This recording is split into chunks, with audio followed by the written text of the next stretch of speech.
Welcome back to another edition of Ball Don't Lie right here on 104.9 The Horn. We like to call it a freak flag, feel good, fake it till you make it. Ric Flair, woo! Football 512 Friday edition of Ball Don't Lie right here on 104.9 The Horn. We got a lot to get into, but we don't have a lot of time to do it. We're off a little bit early, so it's a truncated edition of the show Ball Don't Lie. So we'll get out at 6:15, but in the meantime, we got a lot to get into. We'll talk Texas basketball. Big game coming up this weekend versus Baylor. We'll get into that. Also, the Dallas Cowboys, they're making coaching hires. I'll critique the coaching hires, the latest ones for the Dallas Cowboys. Also, we'll talk about whether the Cowboys should have interest in Bobby Wagner. He is on the free agency market now. He's been released by the LA Rams. We'll talk about that. Also, Pro Football Focus showing love to a second-year potential breakout candidate for the Cowboys. We'll also get into Russell Wilson. A lot of reports out there about Russell Wilson and his antics, his hijinks with the Denver Broncos that might have led to ultimately to their downfall this season. Lamar Jackson is in a stalemate with the Baltimore Ravens about his contract status. We'll talk about that as well. Before we do, we'll introduce you to the crew. My man Harge is out. He is handling business because they need his baseball IQ this weekend with the Dale Diamond. They're having a baseball tournament this weekend. My man Harge is down there. But if you want to cyberstalk him, we'll give you a way to do that. But my man Patrick is here with me holding it down. The Idealionaire, one of the hardest working members of the Arian family. He's got a hustler spirit, period. We don't know what he's paid. We do know he's underpaid. The Patrick Davis. How you doing, Patrick? How you doing, brother? Doing good, man. It's Friday. I know. It's Friday, and we get off early. Can't complain when it's Friday and you're getting off early. So we off early for Texas baseball. Texas baseball starting up their first home series this weekend versus Indiana. So we'll get into that coming up later on in the show, of course, around the 6 o'clock hour. But before we do that, we got a lot to get into. You can be a part of the show. You're the most important part of it. You're the heartbeat of this thing. Hit us up on the Specs text line, 512-337-3776. You also can hit us up via Twitter. My man Patrick is at It's Patrick Davis in the Twitterverse. I'm at Rod Babers in the Twitterverse. And like I said, if you want to cyberstalk my man Harge, you can do so via Twitter at HardballHarge in the Twitterverse. All right, so before we get into, because there's some Cowboys news, notes, and nuggets to get to. They made a quarterback coach hire and a running backs coach hire. I want to get into that, dive into it, and we got some other kind of Cowboys-related stories to talk about. Before we do that, though, I do have kind of a random, it's a sports-related topic, because it's strangely something I was talking to a friend of mine about not too long ago, and honestly, we were just kind of in a random sports discussion. And we were talking, because it was actually around LeBron's time when he broke the record. And we were just talking about overall biggest villains in sports. And just villains, period. Some probably more deserving than others to be real villains. All right. But LeBron had became a villain, and we were talking about that and how it's interesting. But I always said LeBron's an unintentional fake villain. He didn't want to be a villain, and then he didn't embrace it once he became a villain. Yeah, and he's an unintentional villain. He does get the All-Star vote. He does lead in All-Star votes every single year. Yeah. So it's not even at that. There is a lot of people that love him as well. Yes, so it is not. Yeah, we got into the thing about villains in sports and who are the real villains in sports. And I actually heard Chad talking about birthdays, because he always gives the birthday shout-outs. And talking about Floyd Mayweather, who's turning 46. Yeah, that's one. I get you. I mean, he's up there at the top. Yeah. He's in terms of sports villains, first of all, he's undefeated. So he still hasn't been beaten in the ring, all right, in his actual sport. But then off, at least away from the ring, all right, he is despicable. I mean, just most people just see him as a horrible human being. Yeah. He got multiple, allegations, of domestic abuse, and talk about, he's not really classy with the way he flashes his bread, his money. Most people hate Money Mayweather. Well, and he embraces that, by the way. He does, because he's cool with it. He learned the wrestling trick. He learned the wrestling trick is people will pay more money to see me get beat up than to see me beat somebody else up. So at a certain point, me being a hero will run out. And people won't pay for me to fight, because I'm going to fight lesser and lesser opponents to keep beating up people. But if I do this, until I lose, People will pay a lot of money hoping that this one guy can knock me out. Praying. People even paid money to watch Conor McGregor hopefully knock him out. Yeah, they're like, which we knew wasn't going to happen. It was like, I got to see it. Hopefully Conor McGregor can do something. Maybe Conor will just snap his leg or something. maybe just bite his damn ear off like Mike Tyson did. Just do something. Exactly. That's a great point. I love you bringing in the wrestling thing for that. It's fantastic. I totally agree because there's that element too. And so that's him building his persona. And because he's smart enough to understand Money Mayweather. Hey, man, villains create conflict. Conflict creates storylines. And if you want to sell something in sports, you need a storyline. You can't just sell stats. You can't just sell a good player. No. You need a storyline to sell. And the storyline with Money Mayweather, as Patrick Garza mentioned, is he's hated. He's a villain. Yeah. Everybody wants him to lose. Whoever is going up against him, please beat this guy because we hate him. He's despicable. He's a horrible person. A deplorable person, whatever you want to say. And it does help off the, I'll say off the field or away from the ring. He does have, some allegations that are also very troubling. Yes. And disgusting. Leaned into it way too far. I don't know. I don't know if that was natural, him leading into it, but yeah. So I think that helps too. So what I want on the Specs text line is I want your real sports villains. And I don't know if you can really top Money Mayweather at this point because he's pretty bad. I will say the All-Star game, we saw Karl Malone came out as somewhat of a villain once again. People didn't even know. Did you realize people didn't know the thing about Karl Malone? No, I know. Someone texted me the other day and they go, "Can you believe this?" And I'm like, "Yeah," because I've known about it for years. It's been out there forever. Yeah. Now, I think the shocking thing is that the NBA decided to randomly ignore what had become amongst true sports and NBA fans common knowledge. And I can't believe it survived the cancel culture era that we had. I think we're on the back. We're on the back end of right now. Anywhere other than Utah, it hasn't. But in Utah, Karl Malone is awesome. And that's a great point. And you saw they didn't even like John Stockton was like, "I'll be there. That is as much as you're getting out of me, but I don't want to do anything."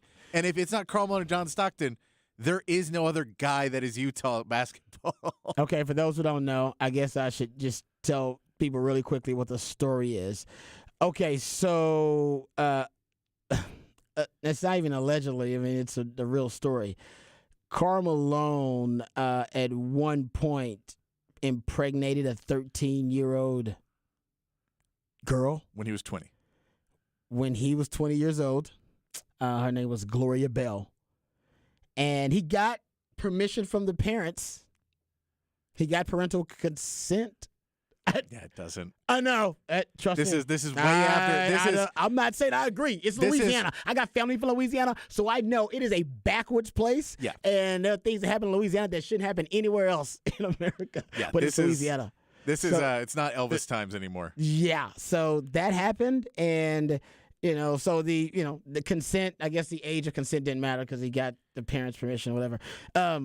But apparently this was brought up again. Like people didn't really know about this, and I remember when it was brought up because the child actually ended up playing in the NFL for a while. Yeah, and the whole point too is that he never paid child support and was not going to take care of the kid either. Yeah. Like he basically disowned the child as well. No, yeah. So it wasn't even like he did a despicable thing and then did the honorable thing. He did the despicable thing and then doubled up on it. When the child's grandparents filed a lawsuit in 1985 requesting $200 a week to help their daughter raise their son, Karl Malone allegedly did not respond. Yeah. So decided that I guess it ain't me. Yeah. So I guess you want to throw. I'm just gonna say I'm gonna put him in there. And as a Spurs fan, he knocked out David Robinson on the free throw. He knocked out David Robinson with an elbow at one point, and they called a foul on David Robinson. See? So from that point on, I was like, I hate this guy. And then other stories came out. I was like, I knew he was a bad guy. Well, if that's the route we're going, then I'm just gonna say O.J. Simpson. If we're gonna go that route, I thought he was proven not guilty. You don't like him for stealing back his own stuff? That's the only crime I remember he committed. That is the crime that he committed. That is true. There are other allegations. There are other charges filed against him, but you're right. He was found not guilty of those. We're getting a lot of basketball. I haven't seen a football name come through yet. You haven't seen a football name come through? On the text line, no, I'm seeing a lot of basketball names. But again, this is because basketball is the most name on the back of the jersey, no helmet, no hat, the most recognizable, 5 people on the court for one team. It's just easier to remember basketball players' names a lot of times. Are we going all time here or just living? I go all time. Well, then Aaron Hernandez should be up there. Anybody get in there yet? But he wasn't like really a villain. serial But he killer. wasn't a villain on the football field. Like I feel, I need both. Where he's a bad. I need where he's a where you hate he him did on the tell court. somebody on the football field he would kill them once. There's a Yeah, documentary. but all right. But What? Who hasn't said that on a Well, football but then field? he did it off the field, though. Oh, I know It he actually happened. did. Yeah, I mean afterwards that guy probably had a. That's what I'm saying. He on the field. They said there were documented testimony of players saying, "Oh, he did say on the field he was going to kill me." All right, there we go. Romanowski falls into the Boz. Those guys were villains on the Those were on the some field. feelings on the field. Yes, On the field. That's what people. I'm not joking. I think Money Mayweather is the right now. He may be at the top of the mountain of villains because he's both. Well, on, because on and in the ring and away from the ring, he's embraced the villain. Unfortunately, away from the ring, he's embraced the because villain. he's one of the greatest of all time. Yes, he got like all that's that. the thing is because you go like Bill Laimbeer for the Pistons. You can go, look, this guy built his whole career on that, and he's a champion, but he was like the fourth best player, third, fourth best player on that team for the most part. And now he's a WNBA coach, so it's a kind of weirder thing. Right? Like, It's not but like Floyd Mayweather, you're like, oh no, he's undefeated fighter. undefeated fighter. And had like you said, I love your WWE kind of comparison. knows. He understands that the villain makes headlines, creates conflicts, creates storylines, and unfortunately, away from the ring, he has not learned from a lot of his mistakes, and he continues to seem to have a character flaw in allegations about domestic abuse, which is a deplorable, disgusting thing. Have you ever heard the videos of him trying to read copy or something? Oh, you remember 50 Cent? 50 Cent was really 50 bad. Cent made Floyd fun of Mayweather, him. yeah, because 50 Cent basically made like I don't know what I remember. I think it was an interview he did where he basically started playing clips of Money Mayweather trying to read a radio promo. yeah. It's Oh, it was so mean. And it's one of those things. Yeah, it's you know very what? mean. Honestly, because of his out That's of the ring what I'm saying. stuff, you can If it's play that, and someone I else, not feel bad. If someone else, I would not do that. For this guy, I think he's earned it. No, we can play it. No. Usually, I'm like, no, I'm not gonna make fun of somebody just because of their shortcomings. That's ridiculous. No, that's sad. No, with Money Mayweather, you can make fun of his shortcomings. Yeah. He's got a ton of money, and he's a horrible human being, and we all know it. And he's undefeated, and he's really good at what he does. Maybe one of the greatest of all time at what he does. It's like, can you give me somebody that checks all those boxes? That's what I was thinking about. Nobody checks all those boxes. I will give somebody like LeBron. Yeah, he may be a GOAT, but LeBron off the court has been pretty pristine. Yeah, I mean, you He may got not nothing agree really with going his. on off the You may, court. you may not agree with his political opinions or that. Okay, but yeah. he has donated a ton of money to charity and has done a lot to help people out. So I like the Ray Lewis, Ray Cruz, Ray Lewis. Rice. I like the three Rays there. Ray Lewis, right now. The triple Ray. The triple Ray. Only football has the triple Ray. Is Ray that like Lewis, Tony? Ray, Ray Caruth, Ray Lewis, and Ray Rice. Well done there, whoever did that. Whoever did that is fantastic. That's solid. That is really that's some deep thinking right there on the issue.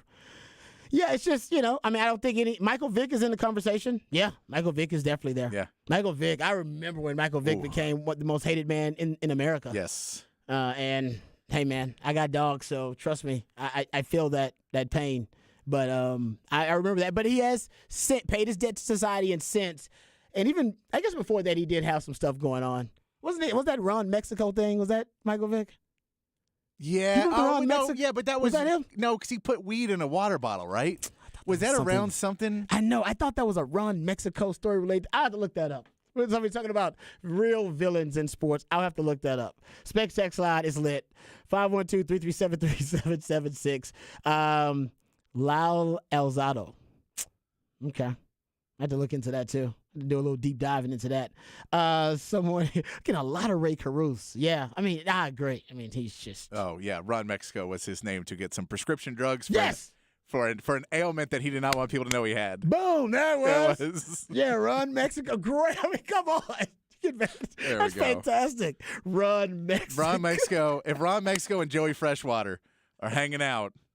Ron Mexico. Oh man, that's good. Okay. All right, let's get back on task here. That was a random. I keep saying the stuff though. You're putting some good names in there. Yeah, no, Ron Mexico was his fake name. That was his. Oh, he needed. Was it for a STD he had caught? Oh, yes. Yeah. Okay. I didn't realize. I didn't know that. I didn't remember the particulars of it. Okay. Specs X line, 512-337-3776. Let's talk about the Dallas Cowboys. Ooh, matter of fact, later on in the show, I got a special surprise. Speaking of villains, actually, during Raj Round the Day, we're going to get into a very special all-time villain. And I think he's been on both sides. He's been a hero and also been a heel. We'll get into that in Raj Round the Day.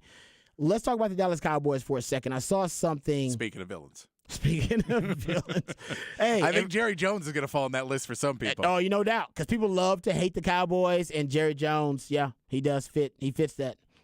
Fits the bill of being a villain. Okay, so I saw this is from Spot Track. So they keep up with NFL spending, salary caps, free agency values, contract values, keep up with all the numbers in the NFL. And they were looking at the salary cap spending for 2021 and 2022. They also brought up the cash spending. And you brought this up, actually, Patrick, during the Rams Super Bowl run as one of their little cheat codes they were using. They call it cash over cap. Yes. Essentially, think of it like, you probably get a discount or probably get a cheaper rate when you pay all cash on something, whether it be a house or a car. You know, I don't pay all cash on, I'll pay mostly cash. Yeah. If I pay 80% cash on it, can I get a discount? Like, oh, hell yeah, you can. Hell, give me that. Well, and it works too is if you go to pay your insurance early. So if you pay 6 months of insurance, it's cheaper than if you pay monthly on insurance. Buying in bulk. And so it basically cash over cap was if you could sign somebody, pay a lot of it in cash up front, and then spread what it would actually cost out over the a remainder of the contract, that you're not going to keep them on contract. But so you sign Bobby Wagner, for example. Bobby Wagner, you sign him to a 4 or 5 year deal, knowing he's going to be there for 2 years max, and you pay him all this money up front. Front load it. But that money gets spread over 5 years now, so the cap hit is only like $5 or $6 million each year, even though it's $30 million for basically 2 years. Yeah. You're spreading it out over Totally agree. Yeah, it's this weird way they found out to do it, but it's a way to trick the system. But you have to be, as an owner, willing to pay cash. Like, yes. You need to be liquid. And you have to be able. You got to be liquid. You got to have a lot of liquid capital, which means you got straight cash to spend, straight cash, homie, to be able to do that. You can be worth $1 billion and not have, a lot of liquid capital. Yeah. That's just investments and stuff like that. I don't think Mark Davis has it. I don't think there's certain owners that have been owners passed down. The Chargers always have problems with the Spanos because they're inherited franchises. But Jerry Jones got some cash. Jerry Jones has got some cash, and we've heard repeatedly that Jerry Jones says he wants to win it all, and he's willing to do what it takes to win it all. We know recently he walked that back when he said he likes being in the middle. He said he doesn't like to go all in. Remember, he criticized, it was kind of a backhanded compliment, I don't know what it was, toward the Eagles in saying they went all in, which he was wrong because the Eagles weren't all in. The Eagles just have made very kind of conscious decisions. They've been aggressive. Not all in, been aggressive, I should say. So what they looked at here in overthecap.com, they looked at cash spending for each team over the 2021 and 2022 seasons. Do you know where the Cowboys rank in cash spending? So, and this is not totally all cash over cap, but it does show you about how aggressive some teams are that, no. You know what? We're spending cash. We're front-loading deals because we know we're making moves. We're front-loading deals because we know we're going to cut guys. And I think it shows you kind of an metric of teams being more aggressive. All right? And not essentially building their rosters on kind of salary cap credit. But they're going at more of the cash over cap. The Cowboys are 30th, if you look at it, in the last 2 seasons, spending straight cash, just cash and contracts. Now, some people would say that's just being smart because they don't have to, they're not. It's not a lot of wasted, salary cap capital for them. But then you look at contracts like Zeke, where Zeke's making more money than the entire running back room of the Eagles and the Kansas City Chiefs in the Super Bowl. And you go look at moves like Jalen Smith. Do you know the highest paid linebacker for the Cowboys was this past season? Jalen Smith. Jalen Smith. Dead. It was dead money. Dead money basically meaning money. That sounds like a Cowboys thing. Money you spent on a player that's not on your roster anymore. Yeah. That was their highest paid linebacker. Yeah. So I'm just saying I agree. You can argue, they're just being, frugal, fiscally conservative. But there's also, to me, an argument to be made that, this method would work if they weren't still paying the price for really bad decisions. Like a bad Jalen Smith contract, a bad Zeke contract, a bad trade Amari Cooper for fifth round pick, whatever. You're still paying the cost for those. So all of these frugal advantages you get by being really, really, conservative, working within the salary cap instead of spending more cash for players, I don't think you benefit from it because you're still paying the price for a lot of those bad decisions you made in contracts like Zeke, like Jalen Smith, and just like in bad decisions like the Amari Cooper one. Well, and the fact that this is a team that we've talked about the resets before, they haven't reset this team in a very, very long time. So you're constantly having dead cap that we got to rob Peter to pay Paul. So, hey, man, we need to restructure your contract. What's going to put you on the books for another 2 or 3 years so we can restructure so we can get cap room now instead of just going, we're just not going to have a good team for a year or two while we get rid of all these bad contracts once and for all.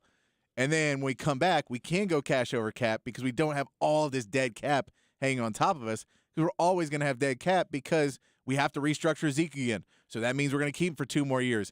And even though it's not a huge burden on us, it's still $6-7 million, which means he's one of our higher paid players to be a okay backup. And you just have that, and you're like, at a certain point, you need to knock off some of these O-line contracts and stuff like that, where you're like, well, this guy, we're not even really keeping him anymore, but we've restructured his contract 4 or 5 times. We don't know if Dak's the guy at quarterback, but they're probably going to re-sign him solely to make cap room work and then go further into that decision. Yeah, pretty much. The Cowboys have spent less cash, $285 million, on players than any team in the NFL in the last 2 seasons. The 31st team has spent $295 million. The 31st team has spent $295 million more, and no other team has spent less than $320 million. Cap boy.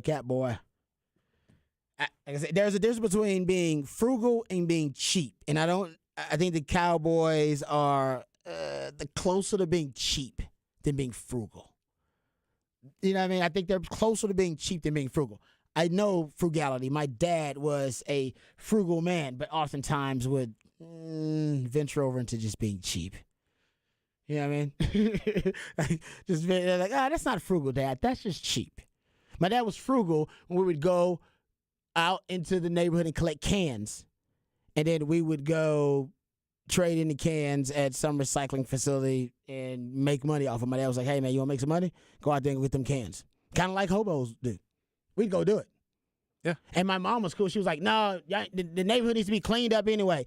Go out there." So we'd go in the neighborhood, in the hood. All my friends riding bikes by, driving by, like, "Hey, Robbie, what you doing?" I'm just out there picking up cans. I'm like, "Hey, that's frugal to me. That's frugal though. That's frugal." But and you know what? I agree. When we went to Luby's and we had to make our own lemonade, because Pops was like, "I'm not gonna pay $2 for lemonade when they got water, lemons, and sugar for free." That's lemonade. That's frugal. Washing paper plates though was just cheap, and I think the Cowboys are kind of like that. They just they go back and forth. My dad was frugal, but then I was like, "Damn, Dad, that's just cheap." And sometimes the guy was like, "That's just cheap. You're just being cheap." That's you're like, you're not quite doing that yet, but it's still you're right there. You're right there, man. I know you think you pinching pennies, but at this point, that's just cheap. So the Cowboys, like I said, they hadn't spent a lot of cash. They don't like they don't like the cash over cap, which is one of the advantages that won the Rams Super Bowl, and they don't like the philosophy of the Eagles either, which was kind of a go all in. Once we see we got a window, we're going to go all in. They've done that several times. So I don't know what the Cowboys' methodology is. I have no idea. I don't know what it is. Like, right? Can we figure it out what it is? I don't. They're the most homegrown team in the NFL through the draft. Nobody builds through the draft more than Dallas Cowboys, and they're the most. I hate to say it like that. Inbred, incestuous organization. No, I'm serious. Yeah. Look at their hiring today. We just talk about the coaches that they hired today. Let's get into this real quick because I know we're up against it. We'll just go quick and then we can get back to it later. So recently they just hired Scott Tolzien as their quarterbacks coach and Jeff Blasco as their running game coordinator and running backs coach, which is good because they're starting to fill out this coaching staff a little bit, and they've made, I believe, 7 total hires. They hired Mike Solari as the offensive line coach. Brian Schottenheimer is the offensive coordinator. Ramon Chinyoung is an assistant quality control, assistant offensive line coach for him. Will Harriger is an assistant offensive line quality control. Sharif Floyd, defensive line coach. Pete Onigian is an assistant quality control coach. Darian Thompson they hired as well.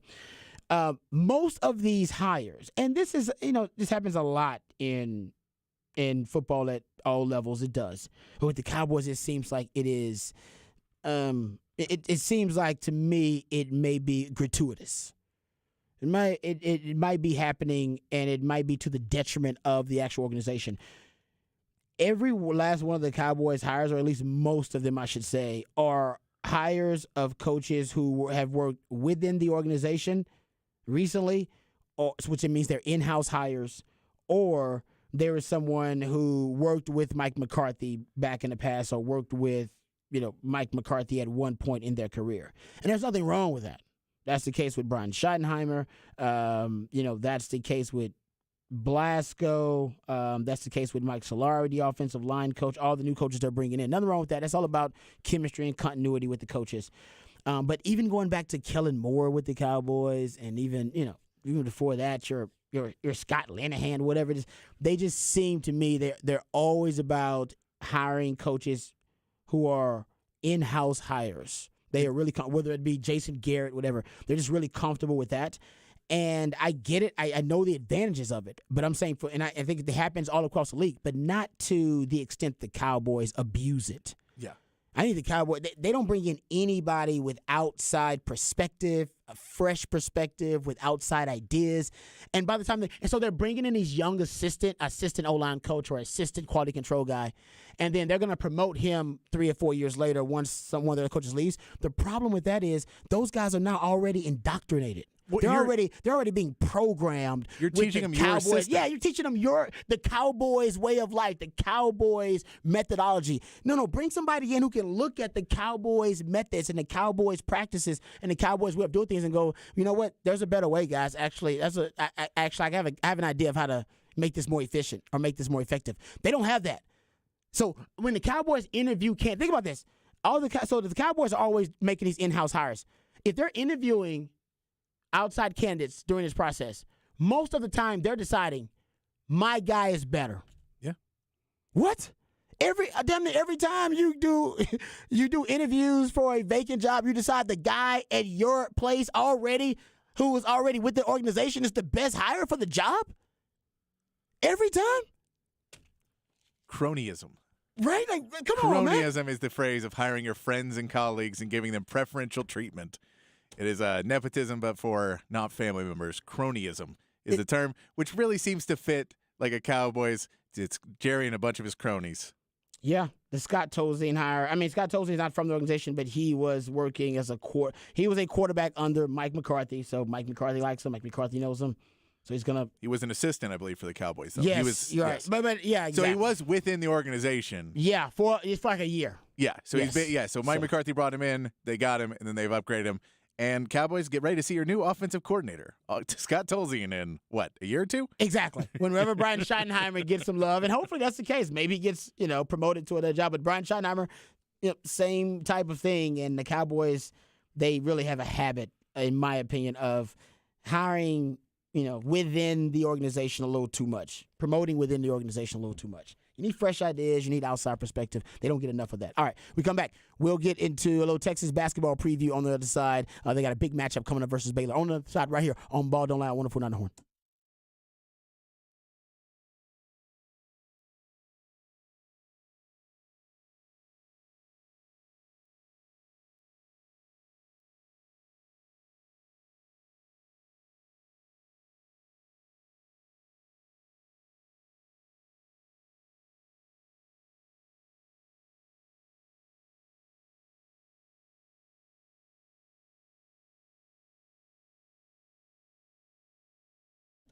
Hey, what's up, folks? Lifetime Longhorn Rod Davis here. Football season is over, but you can keep the excitement alive over at MyBookie. If you're tired of losing and you are tired of the same old betting experience, you can upgrade your experience immediately to MyBookie, the premier destination for online sports betting. Now, whether you like to bet to earn money or to make the games more exciting, MyBookie gives you the most bang for your buck with their redesigned deposit bonus just in time for March Madness. That's right, folks. All you got to do is use the promo code HORN, HORN, to receive a bonus instantly to your MyBookie account. That's HORN, HORN, to receive your bonus today. There's no shortage of games to choose from at MyBookie, and everyone knows that, hey, it's time for you to bet on the big games. That means you can hammer the overs. Lots of points expected, and also lots of players stepping up because they want to shine in the big moment in March Madness. That means the player props are also a great way for you to find the edge. With so many brands to choose from, you need a platform that makes it simple to bet, easy to use, and easy to win, like MyBookie. Bet anything, bet anytime, and bet anywhere. As long as you're betting with my friends at MyBookie, you're betting with the best.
Welcome back to Ball Don't Lie right here on 104.9 The Horn. 512 Friday, we play jams from local bands and artists, very talented human beings that you can catch live right here in the ATX. Who we jamming right now, Patrick? This is the West Texas Exiles. They are playing Saturday at Saxon Pub. Saxon Pub, I like that. I just told Patrick, we were earlier in the show, we just had one segment.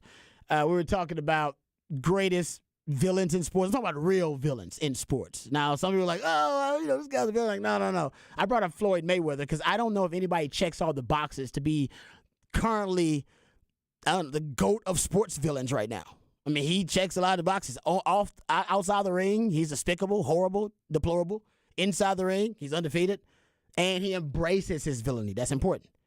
Some guys are villains like LeBron. He's unintentional. He's kind of the Forrest Gump of villains. It's like, he just became a villain. I didn't know I was a villain. Like, yeah, you're a villain. Dude, what the hell? You didn't know? Dude puts an imaginary crown on his head after he breaks the all-time scoring record, and he wondered why people criticize him. Yeah, LeBron. Moments like that is why they criticize you. Yeah. I love him, but still. Okay, so we're talking about great sport, and I told Patrick, I said, there's someone who is walking among the free citizens, all of us, who has been documented to have killed 2 people and is a sports legend, and nobody's brought him up before. So I guess I'll wait and see if somebody brings him up. But nobody's brought him up. He's a sports villain. If he wasn't so old, he'd be right there at the top of this list. I'm trying to think of who it is. And it's not OJ. No, OJ allegedly. It was 2 people. But I did already clear that one up in the break. Yeah, not that. Yeah. People didn't. How about this? Not a lot of OJs on this list. No. We got more Aaron Hernandez than we do OJ. They're fans of him on Twitter now. Someone says OJ here. No, it ain't OJ. The person who has taken 2 lives and still walking among just hanging out. Yeah, I know. People keep throwing out OJ. It ain't OJ. But here's some of the people on the SpaceX line. Greg Hardy. Someone says Lyle Alzado. Yeah, Lyle Alzado, yeah. Yeah. Okay, we got to go through the Lyle Alzado story because we're getting way too many Lyle Alzados. So we got to go through that. CB, Manny Acho can't be on the list. We know you don't like him. Someone says Richie Incognito, getting a lot of those. Vontaze Burfict. I guess you're going to throw him in there. Aaron Hernandez, yeah. A lot of people throwing him out there. We talked about Karl Malone already. Someone says Patrick Beverly. John Jones. Yeah, the Ray Carew thing. We get that. Ray Lewis. John Rocker. Bill Romanowski. People still throw out Bill Lambier. Some people throw out Ray Lewis. Ray Lewis, no, allegedly. And I don't think it's not Ray Lewis. And it's not Ray Carew, the person who is walking among us. Y'all want me to just reveal it now? Or did I just spoil it? Should I just say it right now? Here it is. This is a sports legend who was charged actually with killing 2 people. Don King. Oh, that's right. Don King. Yeah. I was thinking. Yeah. I wasn't thinking that, but yeah, you're right, Don King. Charged with killing 2 people at incidents 13 years apart. 13 years apart. Yes. In 1954, King shot a man in the back after spotting him trying to rob one of his gambling houses. It was ruled a justifiable homicide. In 1967, he was convicted of voluntary manslaughter for stomping someone to death. Stomping someone to death. He served 3 years. He had a really good lawyer. Yeah. He stomped someone to death and served 3 years. Yeah. I think somebody finally may have gotten, yeah. Anyway. Did I bring the show down? Hey, I was just telling y'all that Don King falls into y'all got some fake sports villains here. He also stole tons of money from Mike Tyson, who also may fall into that for things that he did in his past. Up until his recent comeback, Mike Tyson can fall into that category. He could, and Don King helped turn him into a monster. Don King is responsible for a lot of the psychopathy of Mike Tyson, too. He fed into it. All right? My man E-Rain says Skip Bayless. No, Skip Bayless came. Not in this conversation. But you're right about Mike Tyson. This is my thing about Mike Tyson, and I think you're right. I think Mike Tyson shows you how you can go from, like, almost wrestling, getting back to your wrestling comparison, you can go from heel to hero and hero to heel. Right? Like Mike Tyson now, no BS. I truly believe this. You can't tell me that it's not true. I believe it's true. That he is the greatest redemption story right now in American sports. He went to jail for rape. Yeah. And now people they send their kids to take pictures with him. Post-cancel culture. You talk about a guy that used to say, I won't interview with female reporters unless I fornicate with them. You can find it on YouTube right now. Bit a man's ear off. I mean, this dude was a walking psychopath. Okay, straight up. And now, it's kind of a household, family favorite, cult favorite kind of icon. Because everybody loves Mike Tyson. He's been really authentic with his struggles, turned it around, and everybody forgives Mike Tyson. And Mike Tyson has admitted, I did horrible, horrible things. Yeah. But, I mean, can we think of a better redemption story? I'm talking about a guy that went to prison. Yeah. Don't give me the Tiger Woods, his wife was mad at him and smashed up his car with a golf club. I'm talking about prison and now does one-man shows in Vegas because he's so beloved. And now he's in comedies because he's so beloved. That's cameos in comedies because everybody loves him so much. No, the closest one is Mike Vick, but his wasn't as bad up front there was no rape charges.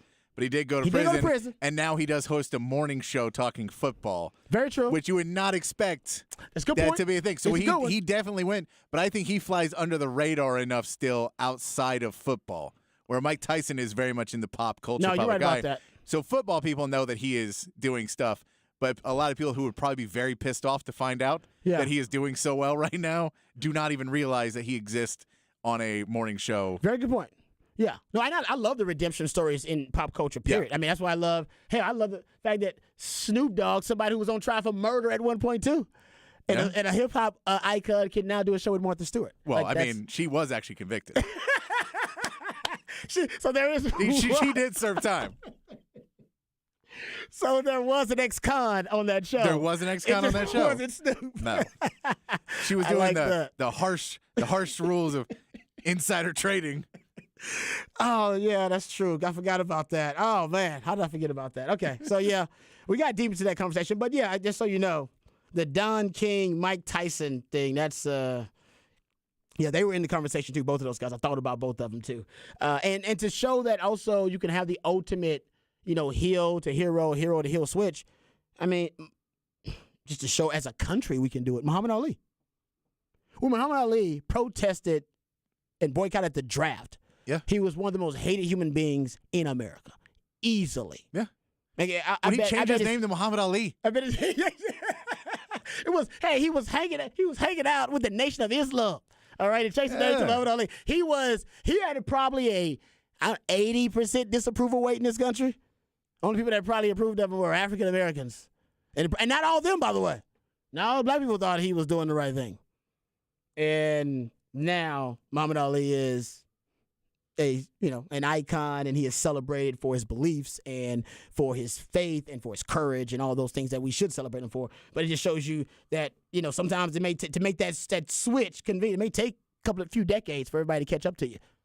I mean, Ricky Williams was kind of, I mean, he wasn't a villain, but people were like, man, that guy's, what the hell he's talking about? That guy's lost, man. He's crazy. Guy's a clown. And now his beliefs about marijuana and its benefits are now widely accepted, and the NFL has decided, we're going to decriminalize it too because it doesn't make sense. Oops. Yeah. Our bad. Yeah, exactly. So it may take a while. Yeah. Sometimes it may take you a while, and you're going to be the villain in that moment. That's just the way it is. All right, good conversation about villains. We didn't get to Texas basketball. It's Friday, so we'll get to it later. We'll get to it. I promise you, we'll talk some Texas basketball. We got a little overblown with the villain discussion there. All right, we come back. We got the flex on the side. We got NFL news, notes, and nuggets. Top of the 4 o'clock. We'll talk about someone who also has become a villain, Russell Wilson. Maybe not a villain, just despised. We'll also talk about that, Lamar Jackson and his stalemate with the Baltimore Ravens. All that more coming up next right here on Ball Don't Lie, 104.9.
All right, welcome back to Ball Don't Lie right here on 104.9 The Horn, 512 Friday edition of Ball Don't Lie. We play jams from local bands and artists, very talented people that you can catch live right here in ATX. Who we jamming right now, Patrick? This is Hector Ward in the Big Time. They're playing tonight at Saxon Pub.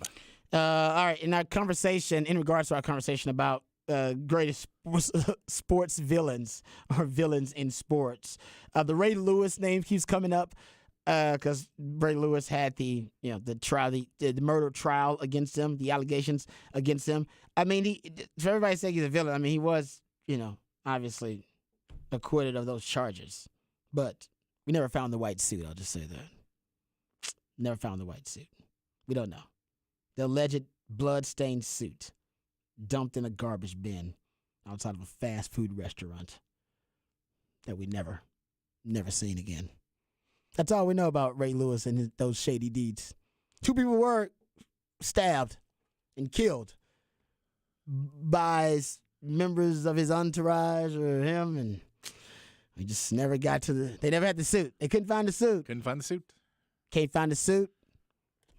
It ain't as, it's not, it doesn't, the alliteration of if the glove doesn't fit, you must acquit. That was just beautiful. But if you can't find the suit, then the charges got the boot. I don't know what you're saying. Just saying. They needed the charges are kaput. I don't know. They needed the suit. They needed that suit. They couldn't find the suit. It was dumped in some. I don't know. How do you not find that suit? I mean, it seems like it should be pretty obvious. Anyway, yeah. You think he moved at one point? It was like, oh, there it is. Yeah. It's in the back of the closet. The white suit has never been. It was a white suit. Yeah. I mean, the irony of it being a white suit. Yeah. Like, how could you not find that in some trash dumpster? It feels like there might be a reason for it. I don't know. Yeah. Allegedly. A knife found at the scene did not have any fingerprints or DNA. Yeah. And we just got another Tanya Harding. That's another good one. Tanya Harding is a good one. That's fan. Was it Jeff Gillooly? Is that the guy? That the guy that actually used the baton to hit Nancy Kerrigan? It's a solid name for a guy who hit somebody in the knees. It is. That's you sound. It's Jeff Gillooly. It is. I think that's how you pronounce it. I believe. Yeah. I'm not. If you were looking and you're like, yeah, we got a lineup of people. Yeah, the guy named Gillooly. I don't care who he is. That dude knows how to take out a skater. That was a wild story, man. To live through that was crazy. That was like the biggest story in America at the time. Yeah. That basically Tanya Harding ordered a hit on Nancy Kerrigan. Is that one? And then there was the Monica Seles thing, which wasn't a hit, but that was another big one. That one was darker. Yeah. Right? The Monica Seles thing was darker, right? Was that it was like a stalker or something? Yeah. This one was dark. It was dark. But it was, the more details you learned about it, it was almost comedic. Have you seen the movie I, Tonya? I have not seen it. Hey, I'm going to tell you, man. That's a good one. It actually is. As a sports-related movie, it's worth it. You should check it out.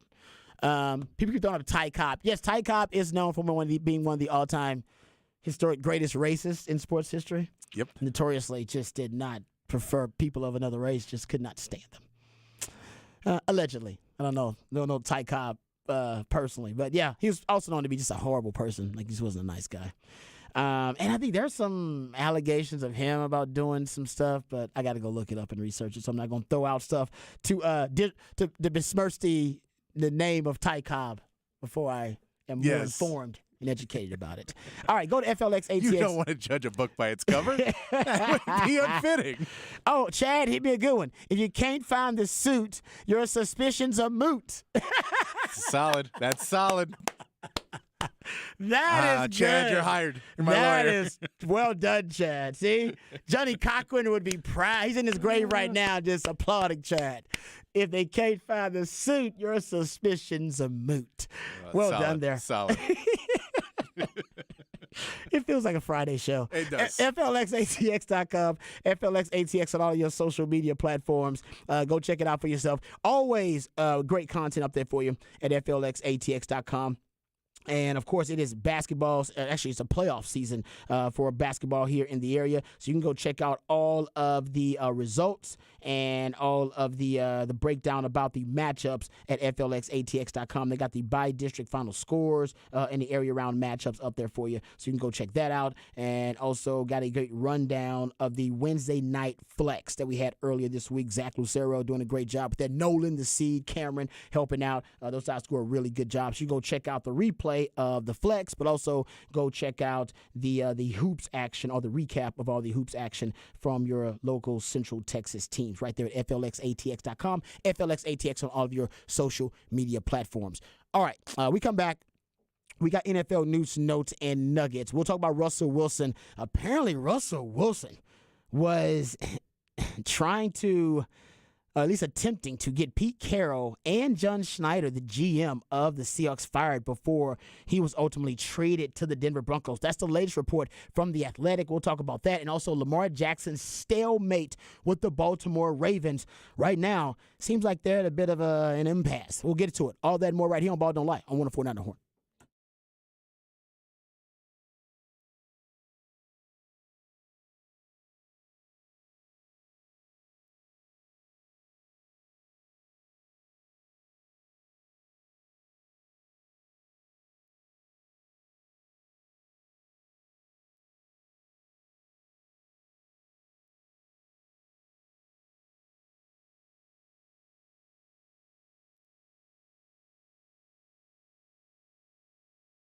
Hey, what's up, folks? Lifetime Longhorn Rod Babers here. Let me tell you about my friends over at Iron Workers Local Union 482. It is a magnificent organization. Now, first of all, we know Austin, great city, beautiful city. But thanks to those small part to the skilled craftsmanship of my friends over at Iron Workers Local Union 482, they've been helping shape Greater Austin since 1935. You see the labors of their love all over this great city in iconic landmarks like DKR Stadium and the Pennybacker Bridge. As the city continues to grow and thrive, so does Iron Workers Local Union 482. They don't go to the office, they build it. So if you're looking for an exciting new career, you can become a member of Iron Workers Local 482 and accept the challenge of becoming the best version of yourself while helping shape Austin's economic development. Iron Workers Local Union 482 are hiring 3,000 people. That's right. 3,000 people. That's so you can be one of these lucky folks if you're frustrated with your work choices and your career choices and you want to change. Right now, Iron Workers Local Union 482 might be the place for you. They're hiring 3,000 people for a big project, so become a member of Iron Workers Local 482 and take pride in the type of teamwork and craftsmanship that helps shape the future of this great city. Maximize your potential and be your best self today by applying at ironworkers482.org. That's ironworkers482.org.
All right, welcome back to Ball Don't Lie right here on 104.9 The Horn. It is a 512 Friday edition of Ball Don't Lie on 104.9 The Horn. That's when my man Patrick plays songs from very talented human beings, artists, live right here from the ATX, who you can catch live in the ATX. Who we jamming right now, Patrick? This is the Selfless Lovers. They are playing tonight at Continental Club.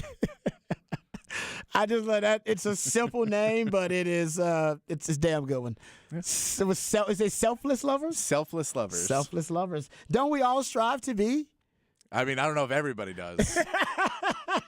You should strive to be. I mean, I do. Everybody should strive to be a selfless lover, man. I think all those other guys that are trying to get to the girls I'm trying to get to are not. So you should pick me. Yeah, exactly. Pick my man Patrick, man. He's the ideal there. He's got a lot of talents, no question about it. And he's a selfless lover, apparently. And you can catch that band. And you can catch all of the 512 selections on hornfm.com in case you missed any of these suggestions, my man Patrick. He posts those up there for you because he wants you to know that he cares. Wants you to enjoy these very talented human beings on a 512 Friday.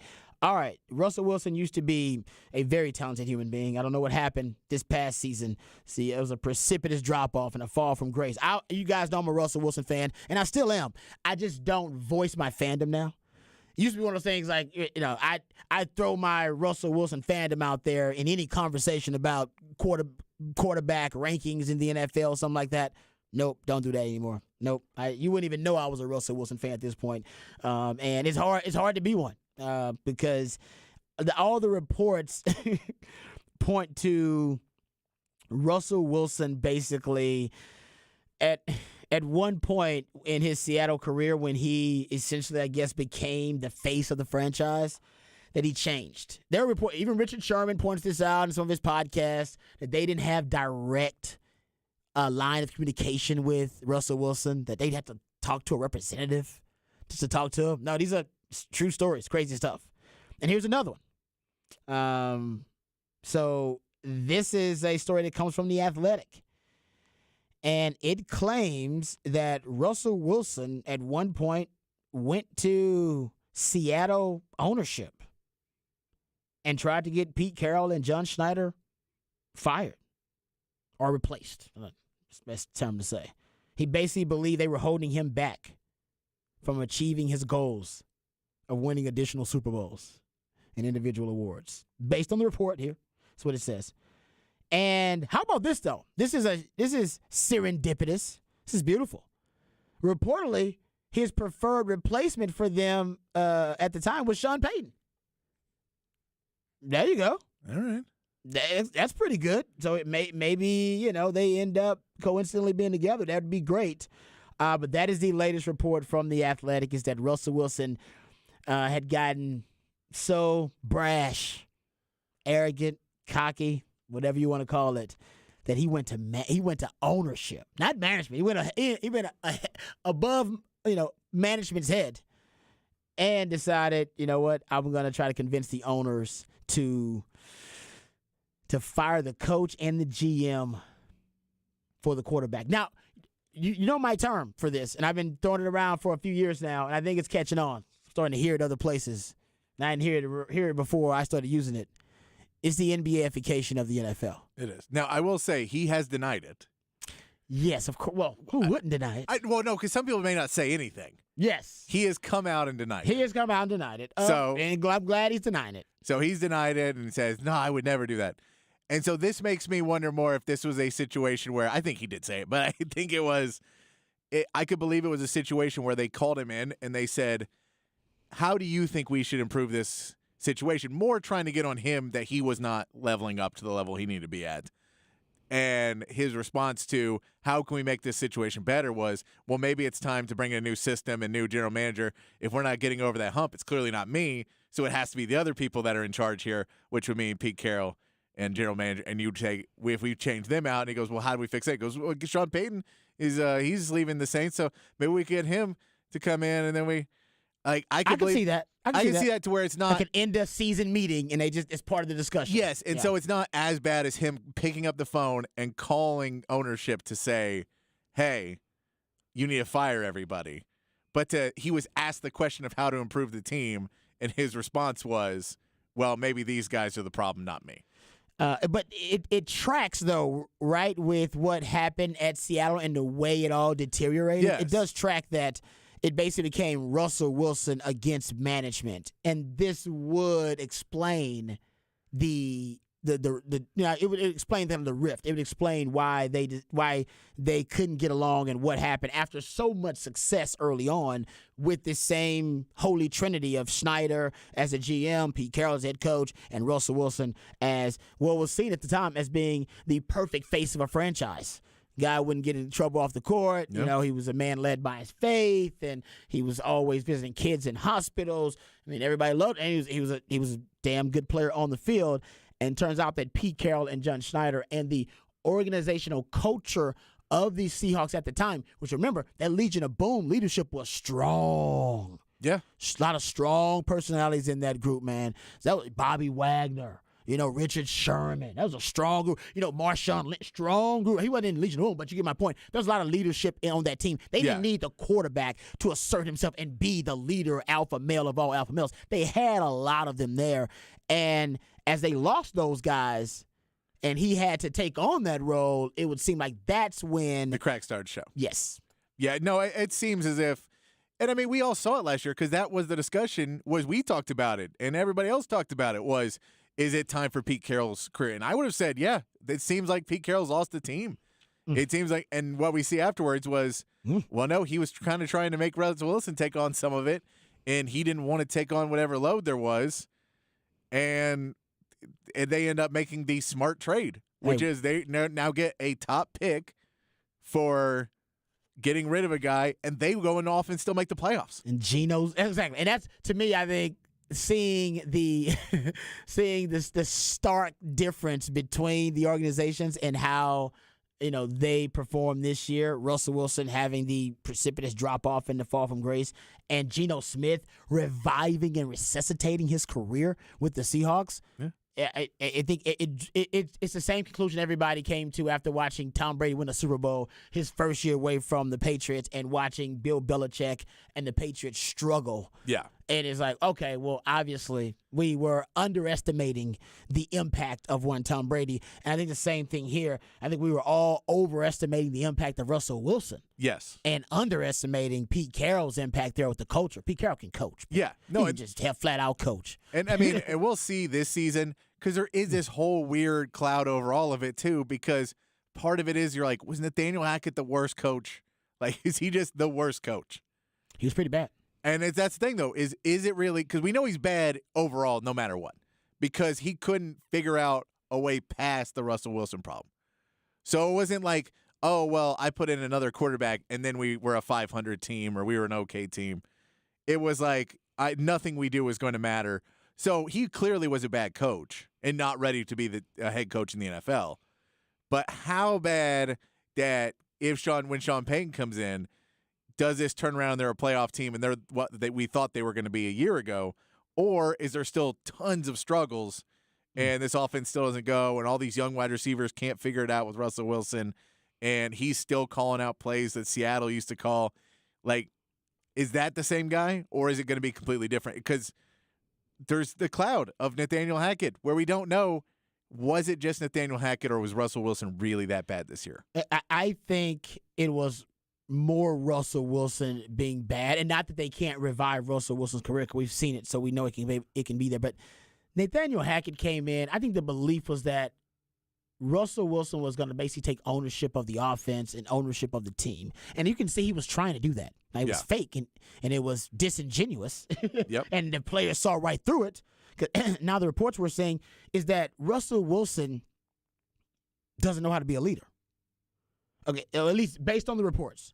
The Athletic also reporting that Russell Wilson had his own office on the second floor. Yes. I ain't never known a player on a football team in the NFL to have their own damn office. No, I've crazy. heard of it when players retire. They said the same floor where coaches and executives worked, Russell Wilson had an office. And it created an unusual team dynamic. The players were always on the first floor. They never really came to. You don't want to go hang out with the bosses. You want to hang Nobody out? wants to hang out with that. You want to hang out with the suits? No, you're trying to hang out with your team and with the players. He had an office on the second floor with the suits, with the execs. That's crazy. That I've never heard of that in the NFL. I want to see a picture of this office too. But this goes to stuff that Pete Carroll probably wasn't allowing. Or if he was allowing, he was able to still keep team chemistry and culture intact, even with absurdity like this going on. Now, do you think this and Nathaniel Hackett cannot do this office? He's got one of those chairs that's up real high, and then he's got these little low chairs that are like uncomfortable. So if you even tried to go up and hang out with him, you go sit in his office and you're looking up at him. You're like, this seat ain't very comfortable. I'm fine. Mine's heated. Got he's always massage. looking down on you. Yeah, you think he's got one of them offices? I guess Russ sounds like that kind of guy. Unfortunately, these stories sound that he's got that desk that's wide enough. That means that one of you has to lean over the desk to do a handshake, and he's not leaning, but his hand's out. So you got to lean over to do it. All those little power moves. Yeah, that's what it's. That's what I'm saying. Have you? This is crazy.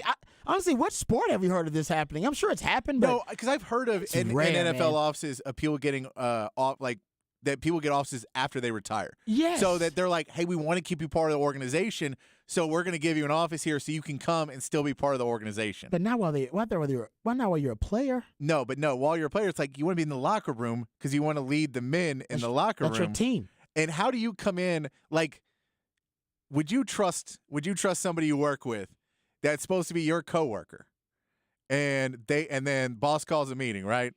And then they walk in with the bosses. Exactly. You'd be like, no. You're a suit. You can't come over at lunch then and be like, man, bosses are crazy. Like, you wearing a wire? You just went to lunch with the bosses and you come over there like, man, he's a real a-hole. It's like, nah, you've been hanging out with the boss a lot. I don't know if I can tell him anything I tell you. Yeah, that's Russell Wilson. I think that's Russell Wilson. I think you just hit the nail on the head. That's him right now. And how about this as a little funky dynamic too? And by the way, Sean Payton has already said none of this strange, stuff is happening when he takes over. They asked him, was Russell Wilson going to be allowed to have his private quarterback coach get parking and be allowed in the team facility and at team activities? And Sean Payton scoffed and was almost insulted. Like, no, that's me. I'm the guy that's going to be parking and coaching. I'm the quarterback coach. That's me. I'll hire someone. So he laughed. And by the way, strangely enough, getting back to the NBA-ification of the NFL, Tom Brady was doing this. Yeah. With Bill Belichick. Tom Brady actually was. He was bringing in Guerrero. His own, remember, that's the TB12 guy. And that's what really upset Belichick because he was getting him. He was like, hey, I need him on the plane. He needs a parking spot. He needs to be allowed in the team facility. He needs a key card. He needs it all. And Belichick's like, what? Think about Belichick. This guy is, he operates like the CIA or the FBI, like a clandestine organization. And Tom Brady goes to him and says, hey, man, my dude here, my personal trainer, he's going to need access, full access to everything. Can you imagine Belichick and what he's thinking? That was the beginning of the rift.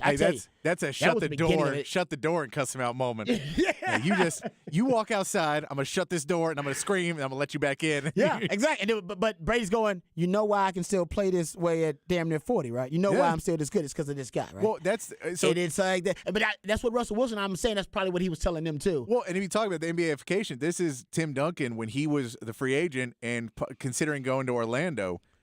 Part of the deal of why they said it fell through was he asked Doc Rivers if he could take like his family and his people on the team plane. Yep. Doc Rivers was like, no, no, you can't. And Pop was like, if we get to keep you, yeah.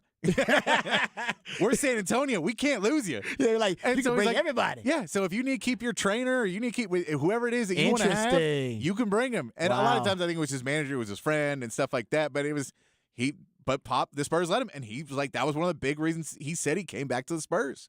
That's it. See, NBA forget, but you're right. It worked though. It worked, and so that's I get, and it worked for Belichick a young bit coach, too. exactly, because Belichick goes, I can't lose Tom Brady, but now with Russell Wilson, you go, guess what? You don't have any of the cards anymore. Yeah, you may had some coming over here because you signed that big deal and everything else, but you're not Tom Brady. You're not Tim Duncan. Nope. Hell, if we could, we'd probably cut you right now.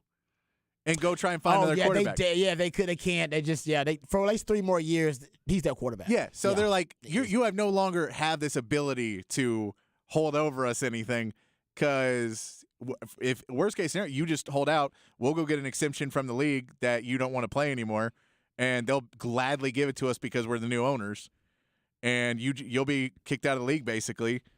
Oh, no, Russell's not going to, because Russell is no, now. And I get that, but that's what they can tell him in negotiations, to tell his agent. They go, so all of these things are no longer issues, because if you now do what we tell you to do, unless it's specifically in your contract, and then we're just going to make it really, really hard for you, like George Costanza play now. Take away his executive bathroom? Yes. Oh, Russ had an executive bathroom, you know he did. You know he did. Come on, Russ, man. You can't do that. You got to use the community bathrooms and showers with the rest of the crew. Also, how about this little strange dynamic? Reminds me a little of Kellen Moore's promotion and ascent. Remember Kellen Moore, as soon as he got done playing with the Cowboys, he immediately got the job as the quarterback coach of the Cowboys, of Dak Prescott. Davis Webb, who's an NFL veteran, spent last season backing up Daniel Jones. He's being hired as the Broncos quarterback coach. Yeah. He's only 28 years old. He's going to be coaching Russell Wilson, who's 34 years old, and he's one of the youngest coaches in the NFL. Listen, I really do trust me some Sean Payton. So if Sean Payton has vetted Davis Webb for this job, I'm gonna trust Sean Payton. I think Sean Payton's a hell of a coach. I really do. I got a really high opinion of Sean Payton. This is a questionable hire. It is. It's a questionable hire. There's no doubt about it. But I'm gonna trust that Sean Payton knows what the hell he's doing. But we've seen that's the trend. I mean, Scott Tolzien just comes in with the Cowboys, former quarterback. You try Davis Webb just comes in for the Josh McCown gets his first coaching gig. He's a quarterback coach for the Carolina Panthers now.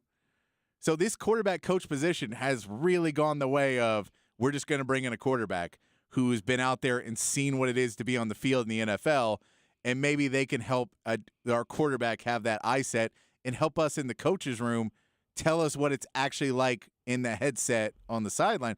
Because I guess that's where people have taken it, is like, hey, we're in the coach's room and we don't want the quarterback in there, but we want a coach in there who can tell us, hey, man, when that guy sing is this. Yeah. Because I was there and I can tell you what these guys are doing. It's just strange because, they, in terms of the technical aspect of things, and they are a quarterback, so I guess they can take everyone through the drills. It's just strange that this is a new era. I know why the Cowboys did it, because the Cowboys did it because of familiarity, too. Yeah. They wanted a quarterback who knew the system to also be teaching Dak the system. Yeah. In the same. So I get all that. This is not really that, because it's not the same system. This is just him believing that Davis Webb can be that mediator, I guess, between whatever Sean Payton's teaching and being able to make sure that it is received and also acted upon and executed by Russell Wilson. Yeah. Davis Webb, it's just strange. That's all. It is. No, and I mean, Sean Payton may think he's a good leader. He may think he's a good middleman of being able to deal. I'm sure there's a reason why he was like, all right, I have to work with Russell Wilson. I think this is a guy who, when I want to yell at Russell Wilson, I can yell at Davis Webb, and then he can tell Russell Wilson. That's a good point, too, because you're trying to resuscitate Russell Wilson's career, and you're going to do it with Davis Webb helping you. So he sees something. There's a specific reason. I haven't really identified it yet, but I'll figure it out. There's also Sean Payton going to the Broncos. His first choice for defensive coordinator I kept hearing was Vic Fangio. He's like, I'm not going back there. And then he ends up with Vance Joseph, who they fired as head coach. Yeah. That doesn't make sense of that hire either. It doesn't make a ton of sense. I'm with you. So a lot of his hires, and I think Vance Joseph is a good coach. I just don't think he's a head coach, but it's weird to bring him back to that same situation. Yeah. No, that's a good point. I didn't think about that, but you're right. So I like Sean Payton, so I'm not going to question all the hires he's making, but that is a weird one. But so we'll see if Russell Wilson can get back on track now that Sean Payton is calling the shots, but also that he won't have his own office on the second floor anymore, as being reported, and also reported by The Athletic in that very same article, that Russell Wilson at one point spoke to management with the Seahawks about, or at least he spoke to ownership, I should say, about Pete Carroll and John Schneider being replaced while he was there. Let's get to this Lamar Jackson story just really quickly, too, because I don't really know what, and it's getting back to the NBAification of the NFL, I don't really know where this thing is going to end up. Right now, it looks as if Lamar Jackson who the first mistake was made by Lamar Jackson in this whole thing. The Ravens have made more mistakes in the Lamar Jackson negotiation for a new contract, but Lamar Jackson made the first mistake. And the first mistake made by Lamar Jackson was representing himself. Yep. That was the first mistake in this whole thing. Yeah. It was a bad move, and now he's too far down the path to turn. I guess you could just hire somebody, but now I think the damage has been done. Well, and not only that, not only the damage has been done, you're way already past the point of starting a negotiation anew with a exactly. new guy. As I said, you can't because you're what, March 7th is the date for a franchise tag? Yeah, you're just too far along at this point. And, it's kind of how you would probably be advised against representing yourself in court. Somebody would probably say, no, that's not a smart move. You should hire a lawyer for that. Same thing for this situation with Lamar Jackson. And what is being reported by Jeremy Fowler basically is that Lamar Jackson, in a nutshell, wants a fully guaranteed deal. And every negotiation that the two sides have had essentially ends in a stalemate because Lamar Jackson keeps throwing out some form of a guaranteed contract. Fully guaranteed deal. And right now, there only been 2 fully guaranteed deals at the quarterback position in NFL history, and that is Deshaun Watson with the 5 years, $230 million guaranteed deal he got, and that Kirk Cousins deal that he got that time, that fully guaranteed deal. But either that's it. And he wants the Deshaun Watson deal. They're not going to give him the Deshaun Watson deal. That is the stalemate. And right now, I don't see the Baltimore Ravens budging. And I think it's smart for Lamar Jackson to hold out, too, because somebody will pay him a fully guaranteed deal. No, and I think this is the problem there in Baltimore as well. We talk about villains all day. I don't think either one of them wants to be the villain in this, which is why he's dragging out, because I think he just came out and said, I want a fully guaranteed deal. They're not going to give it to me, which I fully understand. The way their organization works, they don't believe that they should pay a quarterback fully guaranteed. So I think it's best for both of us to move on. And if he says he would move on, then they can trade him and then go get a bunch of first and rebuild this franchise because they're missing a lot more than a quarterback. And so they could redo that. But if they just trade Lamar Jackson, a guy who's very big in the community, a guy who a lot of people like around there, then they are the bad guys, and you better win in the next 2-3 years, or every single person that's in that staff is fired because they got rid of the cash cow. They got rid of the guy who's taking to the playoffs, and they're not allowed to rebuild, and they know that unless Lamar Jackson demands the trade or unless Lamar Jackson comes out and goes, I want out of Baltimore, then they can go ahead and move and go get picks. But I don't think they want to be the villain either, because they know, well, our careers are pretty much shortened at that point if we make the decision to get rid of Lamar Jackson. Even if we get 5 firsts for him, people don't care. Because they're not going to go, oh, that 5 firsts is 5 Pro Bowlers. They're going to go, you got rid of him. We didn't make the playoffs for 2 years. I trust the Ravens organization actually to draft another quarterback. They're not going to draft Lamar Jackson, but I trust them to draft another Tyler quarterback. Huntley right now is a Pro Bowl quarterback on their roster. I know that's silly, and it's silly that is silly. But Tyler Huntley is a Pro Bowl quarterback on their roster. They do not have to draft. They can draft and fill that defense back up because their defense is super bare bones right now, and that was always their identity. I think that says more about the state of the Pro Bowl than it does about the skill set of one Tyler Huntley. I like Tyler Huntley, but the Ravens have a choice to put him on a franchise tag. They could put him on an exclusive franchise tag, which would be set at $45 million. He get $45 million for that year, and then the Ravens would be able to control his rights. They could trade him under that franchise tag. They could sign him to an extension on that franchise tag for a certain time period. Also, there's the non-exclusive franchise tag, and this is a lower annual salary per year number, but also if a team wanted to submit an offer for Lamar Jackson, they would have to give up 2 first-round picks to submit an offer for him. So you got to give up 2 first-round picks, and then you could start negotiating with him. I think Lamar Jackson could be worth more than 2 first-round picks, honestly, if they end up trading him. Yeah. I think he's worth 2 firsts and probably a second, third, something like that too. I'd say there's probably 3 or 4 teams. Well, there's at least 3 teams in the NFL right now, I guess, who would be willing. Jets, Falcons at least, possibly the Panthers. They're in that conversation. That would give up 3 firsts and a fully guaranteed contract. And I know that's a lot, but these are franchises that have been struggling for a while, and if they feel this is the guy who can pick them up to that next level, they might be willing to give, or at least 2 first and a second and a third, and That's part of the NBAification of the NFL, though. First round picks, the Rams were the best example. Are undervalued. They've been undervalued. Yeah, they've been overvalued, I should say. And now teams are figuring out that they're overvalued. Well, and now you can give up first round picks for more proven commodities. And it's not the same as in the NBA because it's way more noticeable in the NBA. But once you get past pick 12, 13, 14, you start to get into real hit or miss territory. And so it's like we could get a Hall of Fame player here easily. But we could also get a guy who bust out because he just looked really good in college. And so now those late first, so if we're winning, those first-round picks we're giving up, pick 28, that is not nearly as valuable to me because that's a crapshoot pick at 28. Now, top 10, no, that's worth a lot of money. Agreed. But that 28th pick, I'm not worried about. Texture says the Bears. Yeah, the Bears are in a what's that? The catbird seat. Is that the term? They really are in a power position. They have Justin Fields, so they have a quarterback of the future if they decide, hey, man, let's just go all in on Justin Fields. They got the number 1 overall pick, so they got serious draft capital, and there are multiple teams, including the Texans or the Colts, should be trying to move up to get that pick just to try to get themselves some prime position in the draft as well. And they could always decide, you know what, we're trading Justin Fields, and we're going to use that number 1 pick to take us a quarterback. Or, I agree with the texter, they could jump in that Lamar Jackson sweepstakes and say, listen, man, we'll give you Justin Fields. He's basically Lamar Jackson light. We'll give you that. You can keep the same system you got going and whatever. We'll give you. Matter of fact, ironically enough, the Bears stole their offense from the Ravens. Yeah.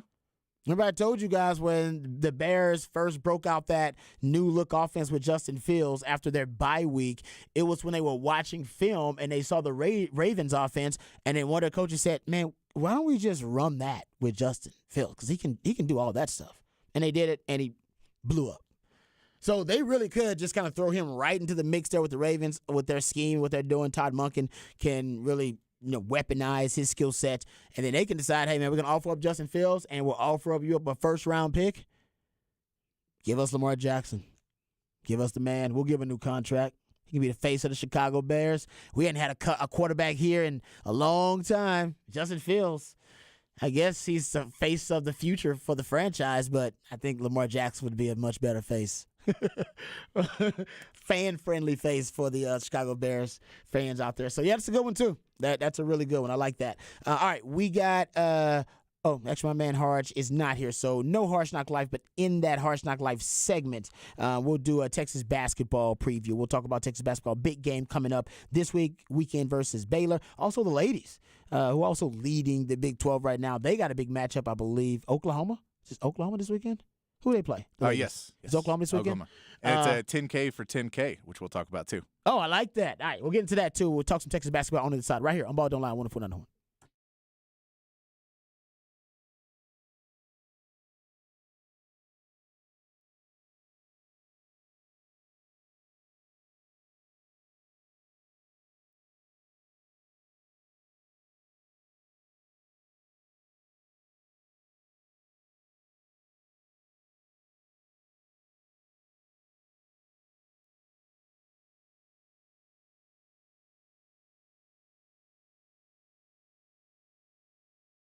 Hey, what's up, folks? Lifetime Longhorn Rod Babers here. Everyone knows that my favorite tequila is Hot Cat Tequila. As a matter of fact, when I get home, I'll start the weekend the right way and do it with a shot of Hot Cat Tequila. The cat stands for cinnamon, agave, and tequila, and the recipe is simple, brilliant, and delicious. It's just cinnamon, agave, nectar, and tequila. That's why it's so light and so smooth. Honestly, it's a little too smooth sometimes. That's why it's a tequila lover's dream. And if you're not a fan of tequila, Hot Cat Tequila will make you a fan of tequila. Hot Cat Tequila will turn any event into a party, and every party feels like a celebration. So celebrate and turn up with Hot Cat Tequila. Once you try Hot Cat, you can't go back to that old cinnamon whiskey or that cheap tequila. So remember, turn up your party with Hot Cat Tequila. It's the perfect way to pregame for all the big games, concerts, festivals, or a night on the town with family and friends. Hot Cat Tequila is best served cold for a quick round of shots or to sip on the rocks. So visit cattequila.com. That's cattequila.com to find a store near you that sells Hot Cat Tequila or to find a bar near you that serves Hot Cat Tequila. Toast and turn up with Hot Cat Tequila.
All right, welcome back to Ball Don't Lie right here on 104.9 The Horn. It is a 512 Friday. We play jams from very talented human beings who are actually performing live right here in the ATX. You got a chance to see him. Who we jamming right now, Patrick? This is Zach Person, and he is playing tonight over at the Scoot Inn. All right, there you go. 512 Friday, showing love to live and local. That's what we are, live and local. And shout out to my man Patrick, always working hard behind the scenes. You can be a part of the show on the Specs text line, 512-337-3776. That's the number to the Specs text line. Also, you can reach out to us via Twitter. I'm at Rod Babers in the Twitterverse. My man Patrick at It's Patrick Davis in the Twitterverse. My man Hardball Harge actually will be back next week. He's helping out the folks down there at the Dell Diamond with a baseball tournament. You can cyberstalk him at Hardball Harge in the Twitterverse. All right, a couple of things here that I want to get into. Texas basketball, big game coming up versus the Baylor Bears tomorrow. As a matter of fact, you'll be able to hear that live right here on 104.9 The Horn. Ladies also in action. This is a big weekend for men and women's basketball on the 40 acres because both have a chance to keep their hopes alive of winning the regular season Big 12 title. Texas men will be doing it on the road at Baylor. Texas women versus Oklahoma this weekend. We'll talk some more about that. It's actually a really cool charitable promotion that Coach Schaefer has been pumping up for a while now. He's been pumping this up, so we want to do our part too. So we'll get into that in a second. Let's talk Texas men's basketball. So I saw this little factoid about quad one wins. This is one of the new ways that they are going to determine the seeding in the NCAA tournament. They have the different quadrants of wins, depending on if you play a team at home, on the road, at a neutral site. And quad one, obviously, the most competitive quadrant of wins. And the Big 12 has played 148 quad one games, which would get them per team at 14.8 quad one games played per team so far in the Big 12. The Big 10 is second with 12.4 per team. And the SEC is third with 10.5 per team. So no conference has played more quad one games than the Big 12. Also, the Big 12 has more wins, 73 quad one wins as well. So the Big 12 is as tough as they say it is. It is a really competitive league. But the Longhorns right now, along with the Kansas Jayhawks on top of the Big 12. And one of the biggest reasons, honestly, is Sir'Jabari Rice and what he's been doing. I love this stat. I'll give Hook'em Headlines credit because that's where I got it. It talks about clutch time scoring, clutch time stats. Said Sir'Jabari Rice's clutch time stats. He's got 51 total clutch time points. If their definition of clutch time is the same as everybody else's, I believe it's the score within 5 points in the last 5 minutes. I believe that's it, yeah. But sometimes some coaches it varies a little bit. I think that Chris Beard called it winning time, and he had it was a little variation, but pretty much the same thing. Close game down the stretch of the game. 51 total points for Sir'Jabari Rice, 4.25 points per game in clutch time. That's second among Big 12 guards.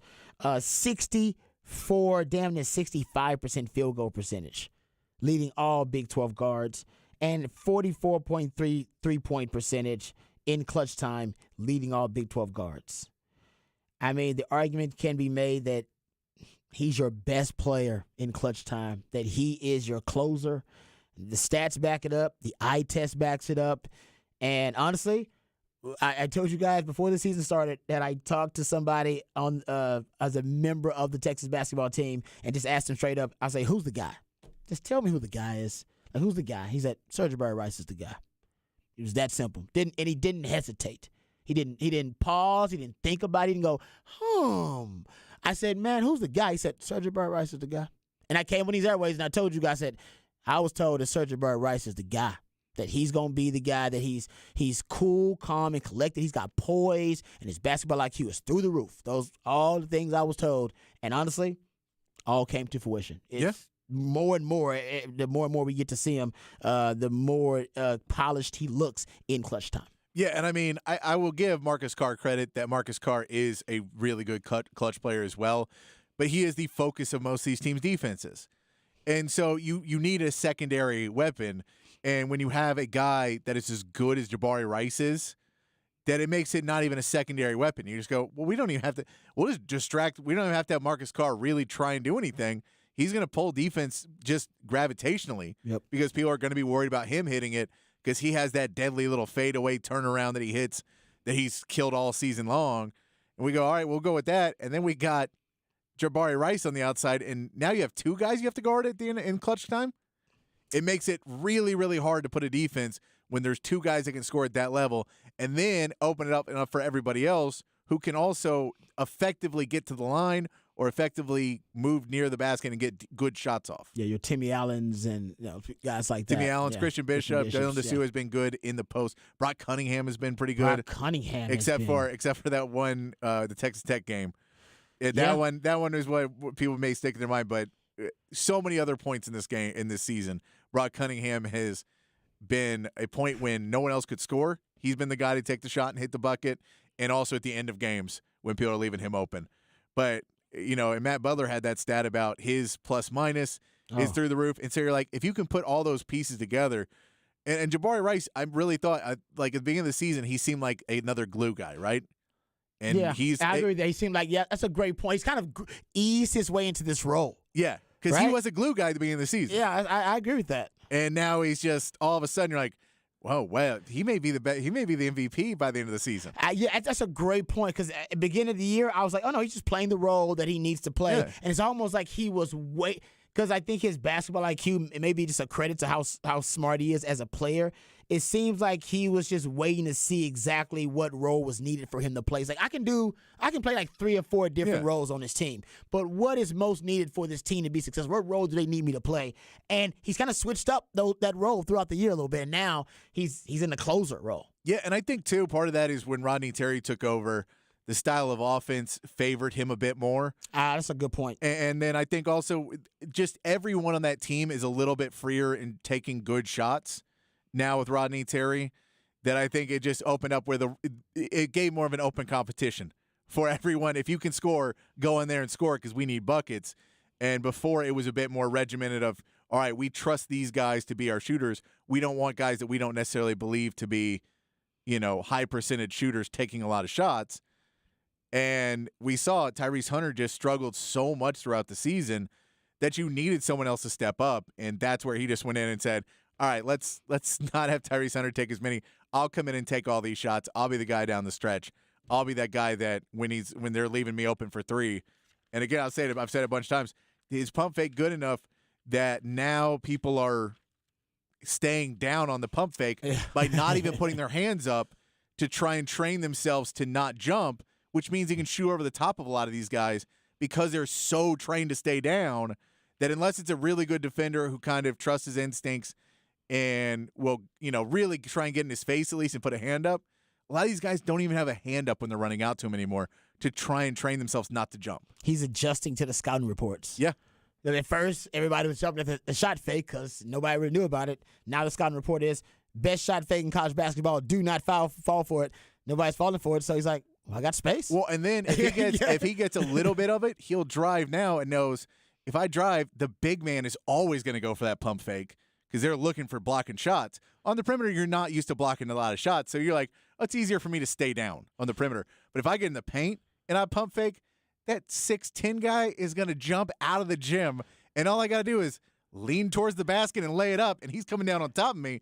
And I'll probably hit it and get 2 free throws. It really is a house of cards for the defense because if you don't, obviously fall for the pump fake, you give him space to shoot it. If you fall for the pump fake, he can go right around you, which he does really well. And if he does get in the lane and the big man falls for the pump fake, he just gets to the line and creates contact. It really is. Like it's a very savvy type of game. And that plus-minus number you're referring to, I love this because it gives a credit to Serge Ibaka Rice too. Brock Cunningham, last game, he was plus 25 in 23 minutes. He's plus 227 this season. That's the 4th best mark in the Big 12 behind 2 of his teammates, Marcus Carr at plus 246 and Jabari Rice at plus 232. And then there's Grady Dick at plus 266. So, yeah, 2 of those come off the bench for the Longhorns, which is why their bench is so potent, and they're going to need it versus the Baylor Bears.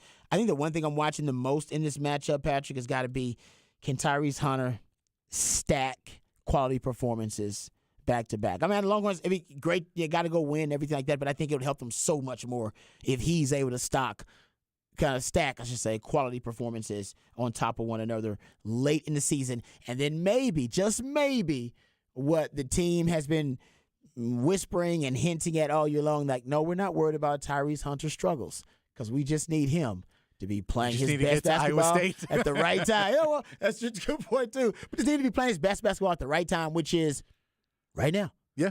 No, and I mean, and honestly, he's going to have his hands full because he did a lot in game one. Keontae George is going to be coming for blood against Texas because they really held him down a lot in that first game and really just ball denied him so much of that game that basically Baylor was running plays to get him the ball where he was either having to take the ball up and they were going to have to full court press to like get him the ball so that he could touch it.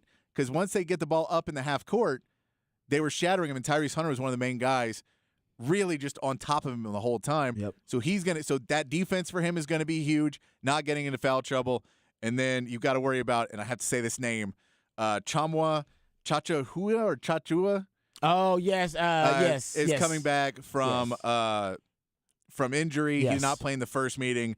He's another bigger guy, 6'8", who is a good rebounder, just had a double-double against K-State. Last name starts with a T, right? So it starts with a T. There's Yeah, two. I know. So his first name is Jonathan, by the way. I know the name you're talking about because I struggle with it too, but I know how it Yes, looks. it starts with a TCH. There's 3 TCH sounds in it. Yes. I know you're talking about. So, but yeah, he's a really good player. And so, I just always worry about the inside at Texas just because getting into foul trouble, getting rebounds, is a thing Texas has had struggles with all season. So they're going to have to play strong in the middle as well. But yeah, Keontae George and how you guard him, because if you're able to slow him down, then, try and keep on Flagler, try and keep on Cryer, and not let them get off from three-point range. And then it's just, hey, man, their defense isn't what it used to be. So you can get shots up on this. So you're just going to need to move the ball and move with the urgency and the purpose you did against Iowa State, because they're going to try and take Marcus Carr out of the game. Everyone is trying to do it. So you need to be able to respond with everybody moving with that urgency and that purpose to get the ball. As soon as you touch it, you're moving. Yep. We just don't. And when you don't have the ball, you're moving. You just keep moving so that you're tiring them out. And just even if you get a few turnovers, you can start to control that more. But if you're holding the ball, this Texas offense does not work. The Texas women also in action this weekend. They are trying to keep their Big 12 title hopes alive of winning the regular season, and they will be playing Oklahoma this weekend. So just want to give a shout out to the ladies too. Yes, and it's 10K for 10K. So Yes. get out there. Vic Schaefer is putting up 10K of his own money, and a bunch of people are going to match it. If 10,000 people show up at the Moody Center for this game, they raised over $135,000 when they did this last year for the Neighborhood Longhorns Foundation. So hopefully it'll be a big success again this year. That's The team's fantastic. playing really well right now. It so definitely go will be support. because they didn't do it in Moody. This is the first time they're doing it. There's in more Moody. seats at the Irwin. That's true. But we just need more money in Moody though. Exactly. Need more money.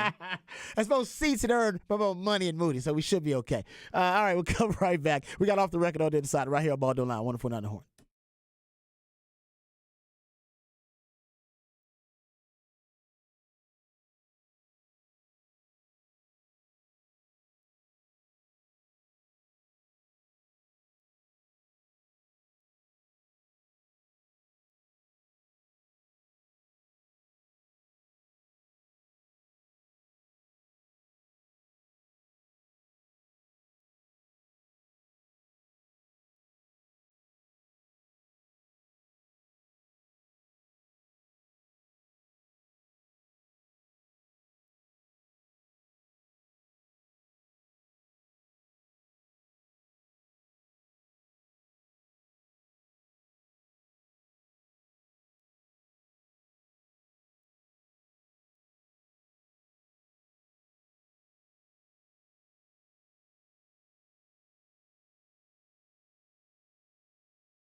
All right, welcome back to Ball Don't Lie right here on 104.9 The Horn. Like the texter here says, basically, so Jabari Rice is the RPO offense for basketball. Well said, sir. Like that.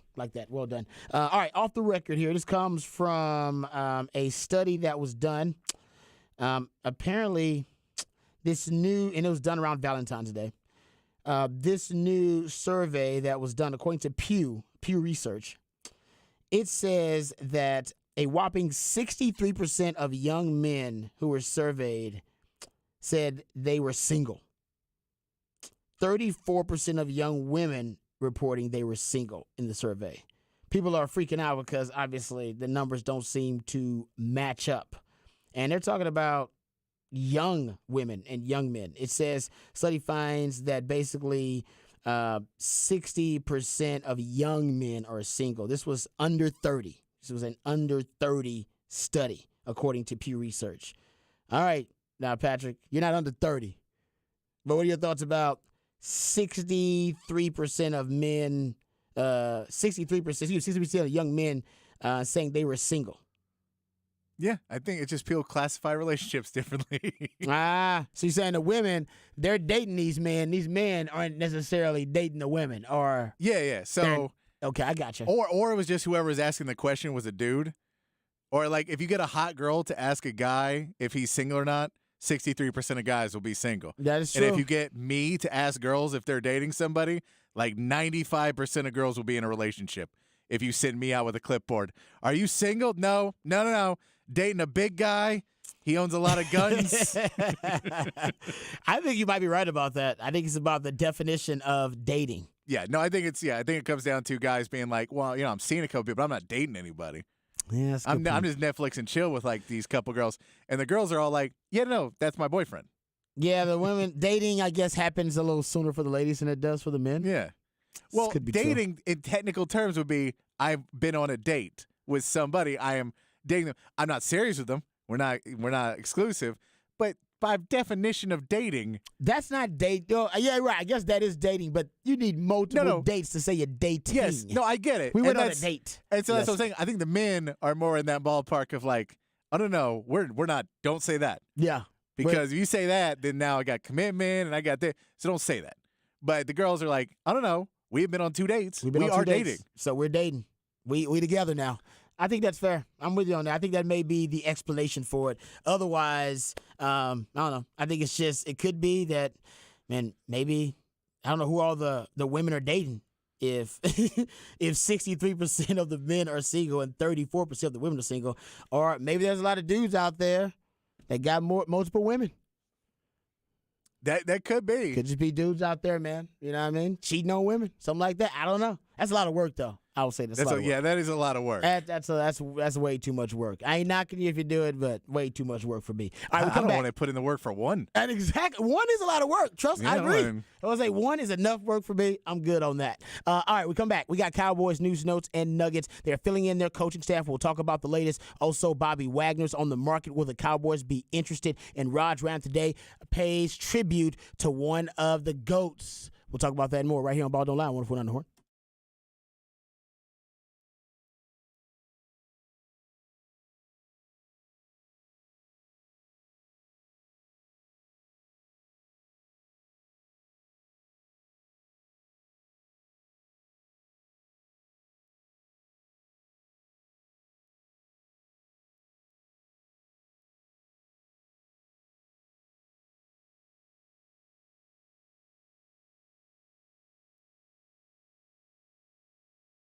Hey, what's up, folks? Lifestyle Longhorn Rod Babers here. Let me tell you about my friends over at Apple Leasing, because they are in the business of really saving you money. They're also in the business of saving you time, and they're going to find you great value. I love Apple Leasing for those very reasons. They have the ability to put you in any make or model vehicle that you want. The professionals over at Apple Leasing will help you find the price you want, the payment you want on the car that you want. You're thinking to yourself, that sounds like fantastic. Sounds too good to be true. It's not. It's exactly the way Apple Leasing does business, folks. Why they've been doing business here in Austin for a very long time. I'm talking about decades. And all it takes is one phone call. Just reach out to them or click on Apple Leasing's website, and you'll get a quote on any make or model vehicle that you want.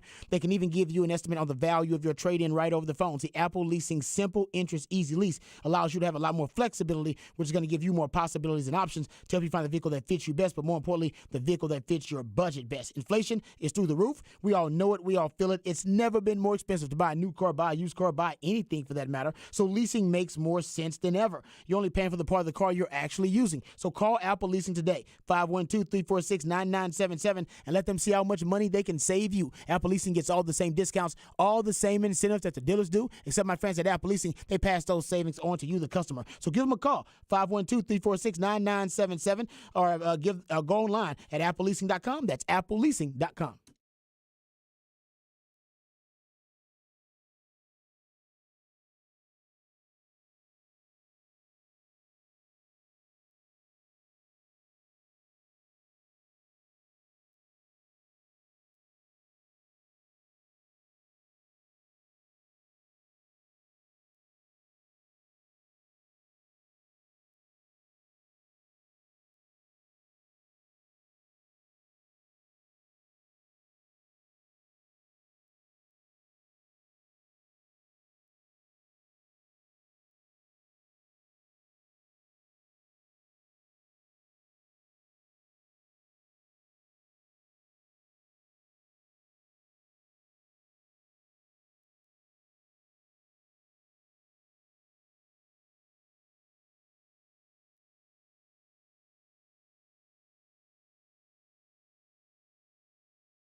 Welcome back to Ball Don't Lie right here on 104.9 The Horn. It is a 512 Friday edition of Ball Don't Lie. We play jams from local bands and artists, very talented human beings that you have a chance to catch live right here in the ATX. Who are we jamming right now, Patrick? This is Soul Hat. They are playing, getting back together to play a show tomorrow at Antone's. They're playing early, I think like 1 p.m., 2 p.m. show over at Antone's. But they're doing it's a remembrance of Johnny Walker, who was a DJ in town for a very long time. Oh, man. Helped a lot of local bands. Okay. So he helped them out a lot. Used to play this song every Friday at 5 o'clock. This song? This song. Well, just like Well, there's an extended version that he played. Okay. But Soul Hat, awesome to get back together and playing it. So it'll be a fun show tomorrow at Antone's. No, Johnny Walker's a popular name. It is. Well, they're talking about Johnny Walker, obviously the liquor Johnny Walker, but that's like 2 Johnny Walkers that played at Texas. Yeah. They played football at Texas, I believe. And they're not part of our brothers? No. I think they're just like 2 separate Johnny Walkers. 2 separate Johnny Walkers. One, I got my phone. I can call that Johnny Walker, but yeah, a lot of Johnny. And then there's another Johnny Walker in another sport. A lot of Johnny Walkers out there. Anyway. A lot of people like to drink. I always thought Johnny Walker, the one I know, should have had some type of endorsement with Johnny Walker, the label. Yeah, been pretty natural. You couldn't do that in college back in those days. That is true. I guess you can't, because they can't endorse NIL with alcohol now. I don't think so, no. Yeah, they like something that I think there are a few things they can't endorse. They can't endorse alcohol, any type of I think in Texas it's gambling institutions and stuff like that. Yeah, that makes they sense. can't do that. Yeah. And I don't know what. I think it's illegal firearms, which is strange. They can't endorse illegal. Yeah, I know. It was weird. But legal firearms? I swear I read that it said illegal. You can't endorse. I was like, well, of course they can't. You can't do illegal anything, can you? I swear it was very strange. I don't think they can do legal firearms either, but it's very strange. You got to go read the law. It's very weird. Anyway, let's get to some Dallas Cowboys news, notes, and nuggets, and then we'll get to Raj Round the Day. Raj Round the Day, I'm going to pay tribute to one of the GOATs of entertainment, period. He's celebrating a birthday tomorrow, who we always talk about actually on Fridays. It's a Ric Flair Friday. My man Ric Flair. Yeah, Ric Flair celebrating a B-Day tomorrow. I'm going to throw out some strange, random, weird factoids that most of y'all don't know about Ric Flair. Man who's basically, he's on the Mount Rushmore of all-time great wrestlers. Is he on your Mount Rushmore? Yo, yeah. I think he's on everybody's Mount have you seen Rushmore. My Office? I have. It's why I figured you were on board with yes, no doubt. I figured you were on board with I figured he's on everybody's Mount I got Rushmore. the Ric Flair signed boot in my office. Oh, it's right. Oh, so you're really going to enjoy it. You know all these factoids, and I'm not going to surprise you. But most of you out there, you probably don't know about the factoids, about the nature boy Ric Flair. So we'll do that. And also, I promised I was going to do this, and I wanted to be a man of my word. So I went and basically looked at all of the wrestlers in my generation of wrestlers when I was a big time wrestling fan. So I know everybody's got their own kind of era when they were watching wrestling. I got mine, and I told you guys that I was going to lay out a basic casting list of actors who could play all the great wrestlers in my generation of wrestlers. So I did it. And I'll get into that, too, in Raj Round the Day. See if y'all agree or disagree with the actors that I have set to portray Bret Hart, Dusty Rhodes, Ricky Steamboat, those types. We'll get into some of that, too. All right, coming up in Raj Round the Day. Have a little fun with that. Okay, let's talk about the Cowboys. So the Cowboys did make a hire. They made a couple of hires, actually, to their coaching staff. And now they've essentially, I don't know if they've finished making or at least assembling this coaching staff, but they're pretty close in finishing the coaching staff.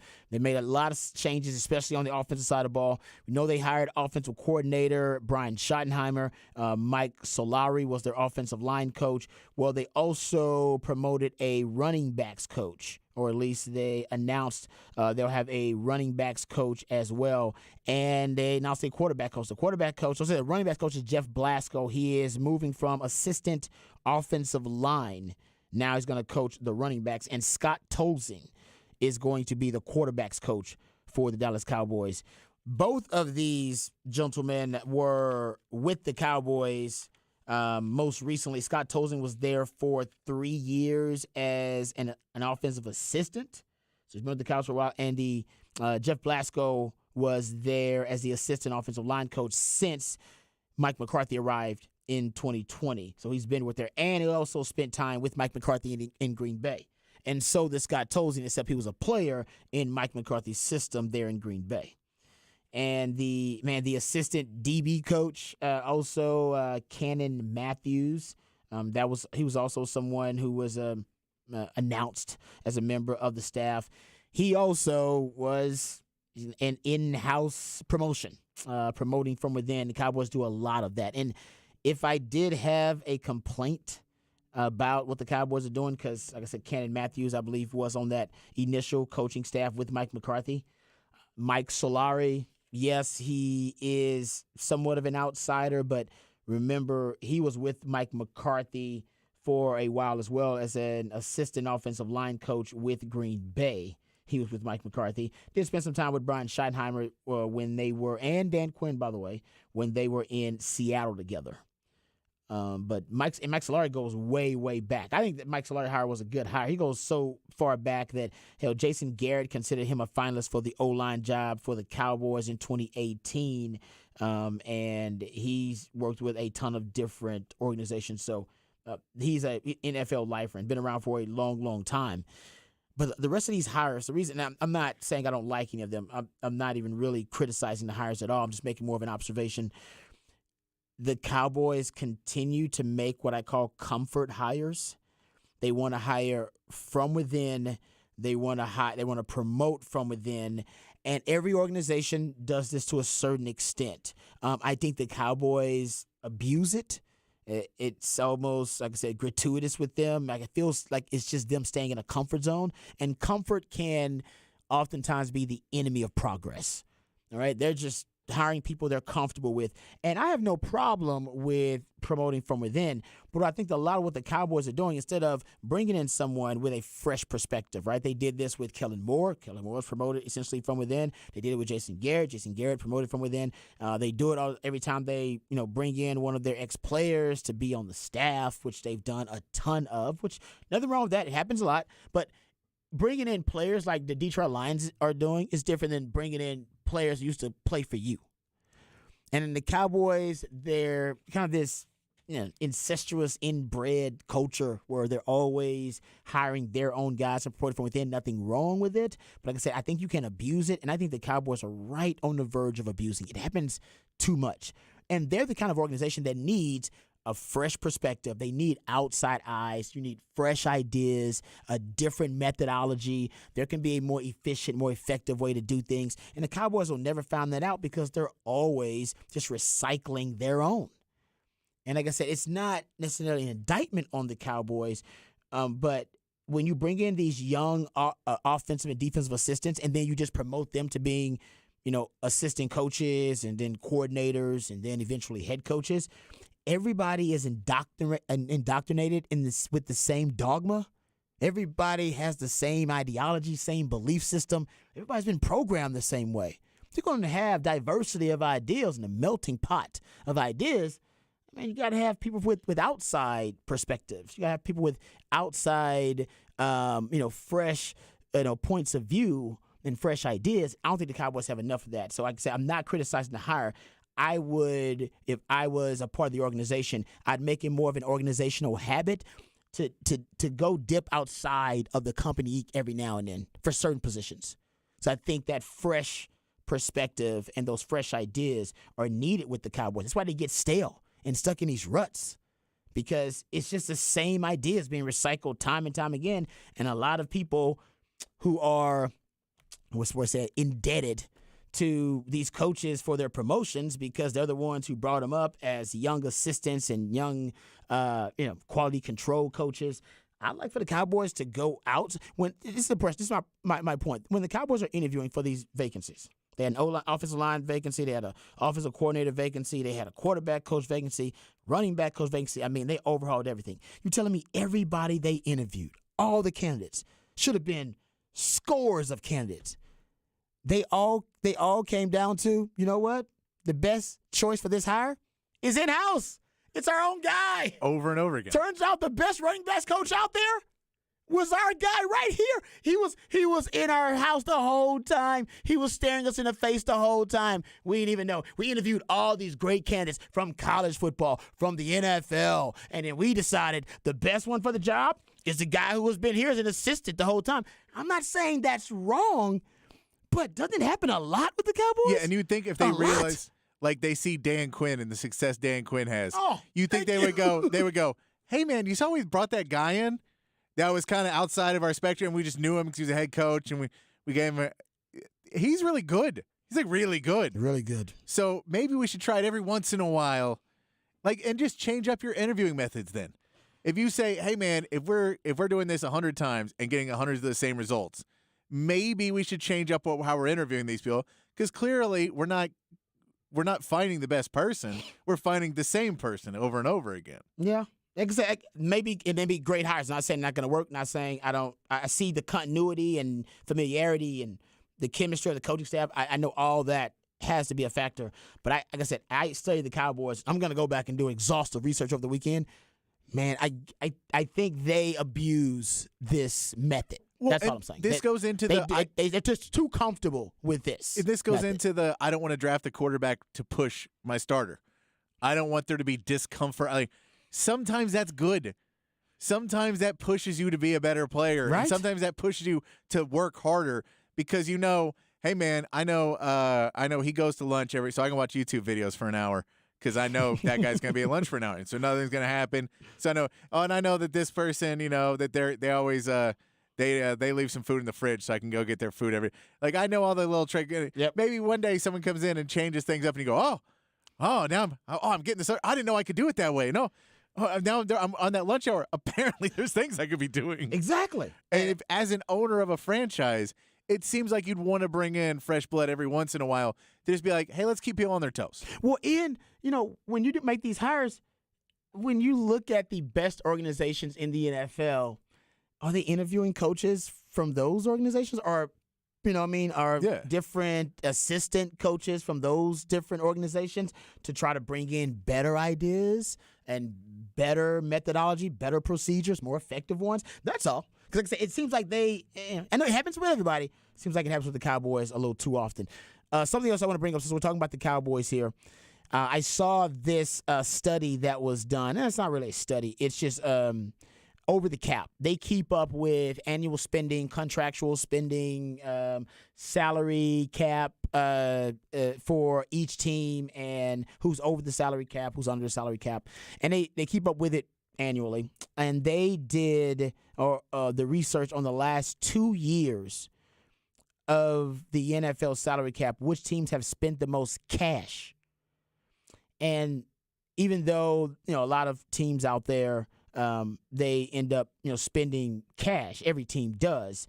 Some teams spend more because they believe in more of a cash over cap philosophy, which basically is what the Rams did, and the Rams were really successful at it. Basically, you decide to front load a lot of your contracts, pay a lot of cash up front in those contracts. Yes, you got to be liquid to do that. Got to have a lot of liquid capital, but you won't be handcuffed by those contracts at the end. You'll be able to cut ties with players easier, and you can move on a lot easier, and you won't have so much dead money. Speaking of, the Cowboys' highest paid linebacker was this season, Jalen Smith.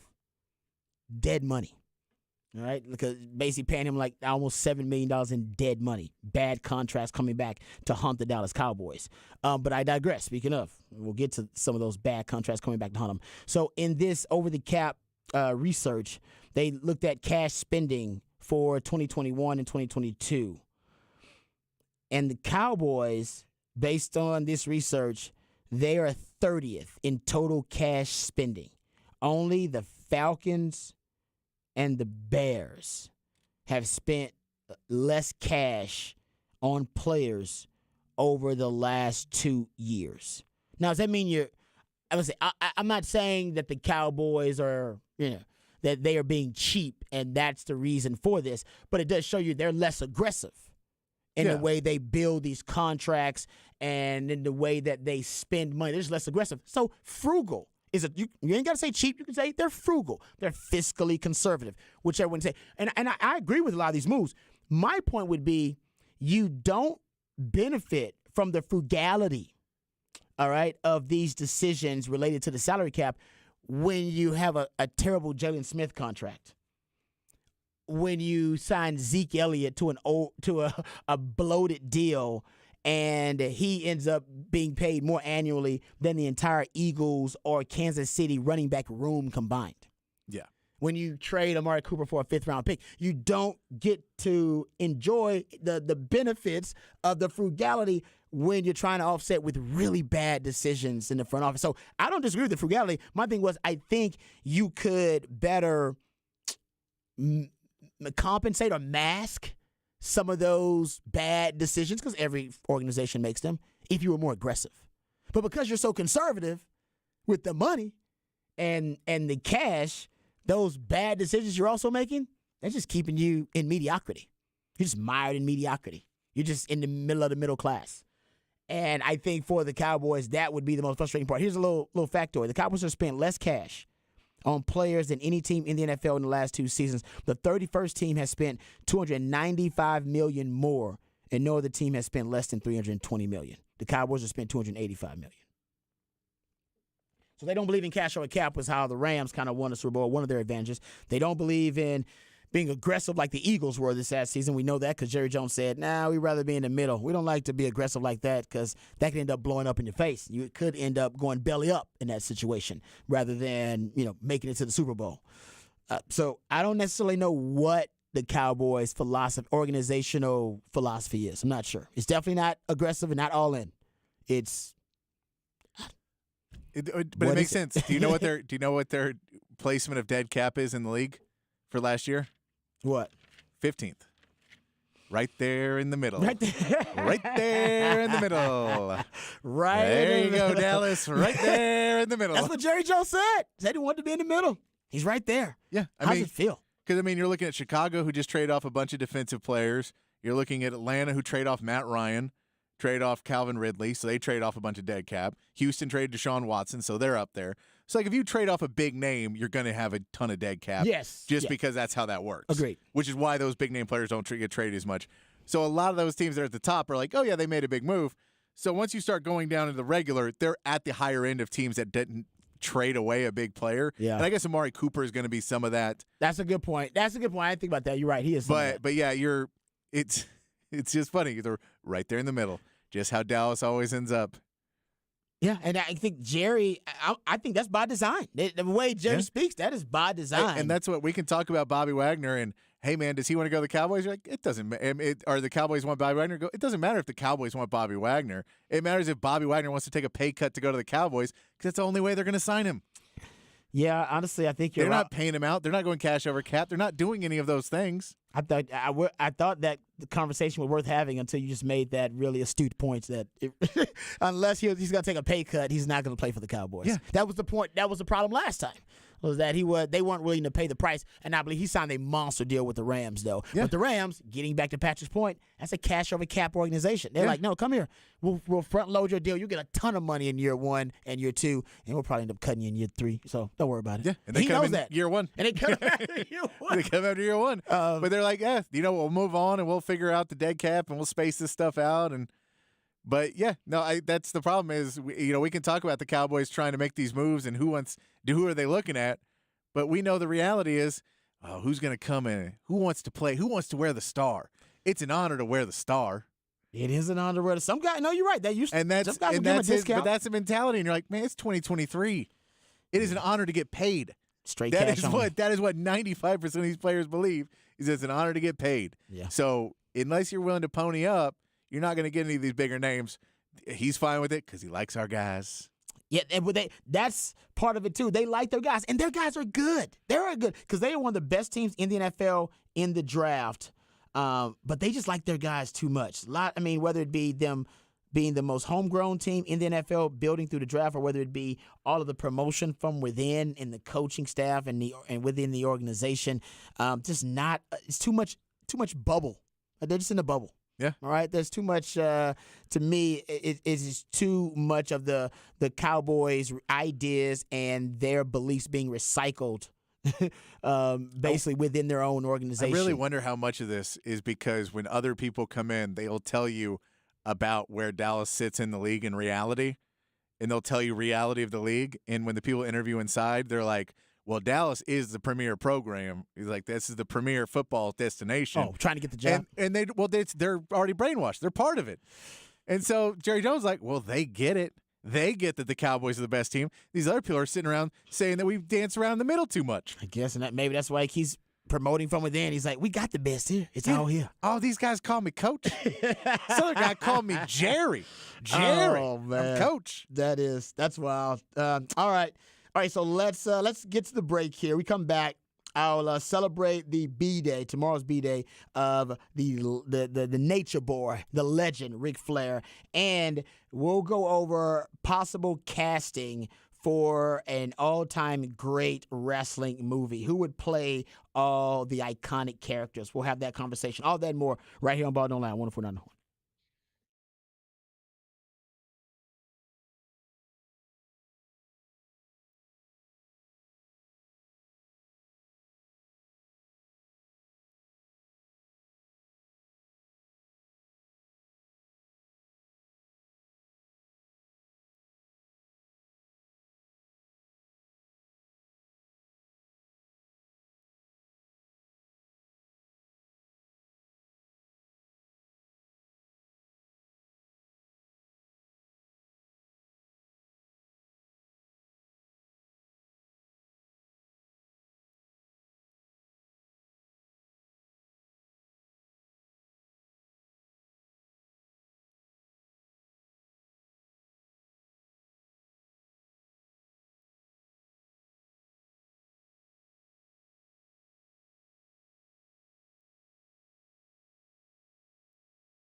All right, welcome back to Raj Round the Day. Uh-oh. I think it's coming. Uh-oh. I think it's why my man Patrick put the sound down real quick, turned the audio down. We're going to show some love to a legend, to an icon. Actually, it's one of my all-time favorite wrestlers, probably on my Mount Rushmore. Celebrating a birthday this weekend, the Nature Boy, Ric Flair.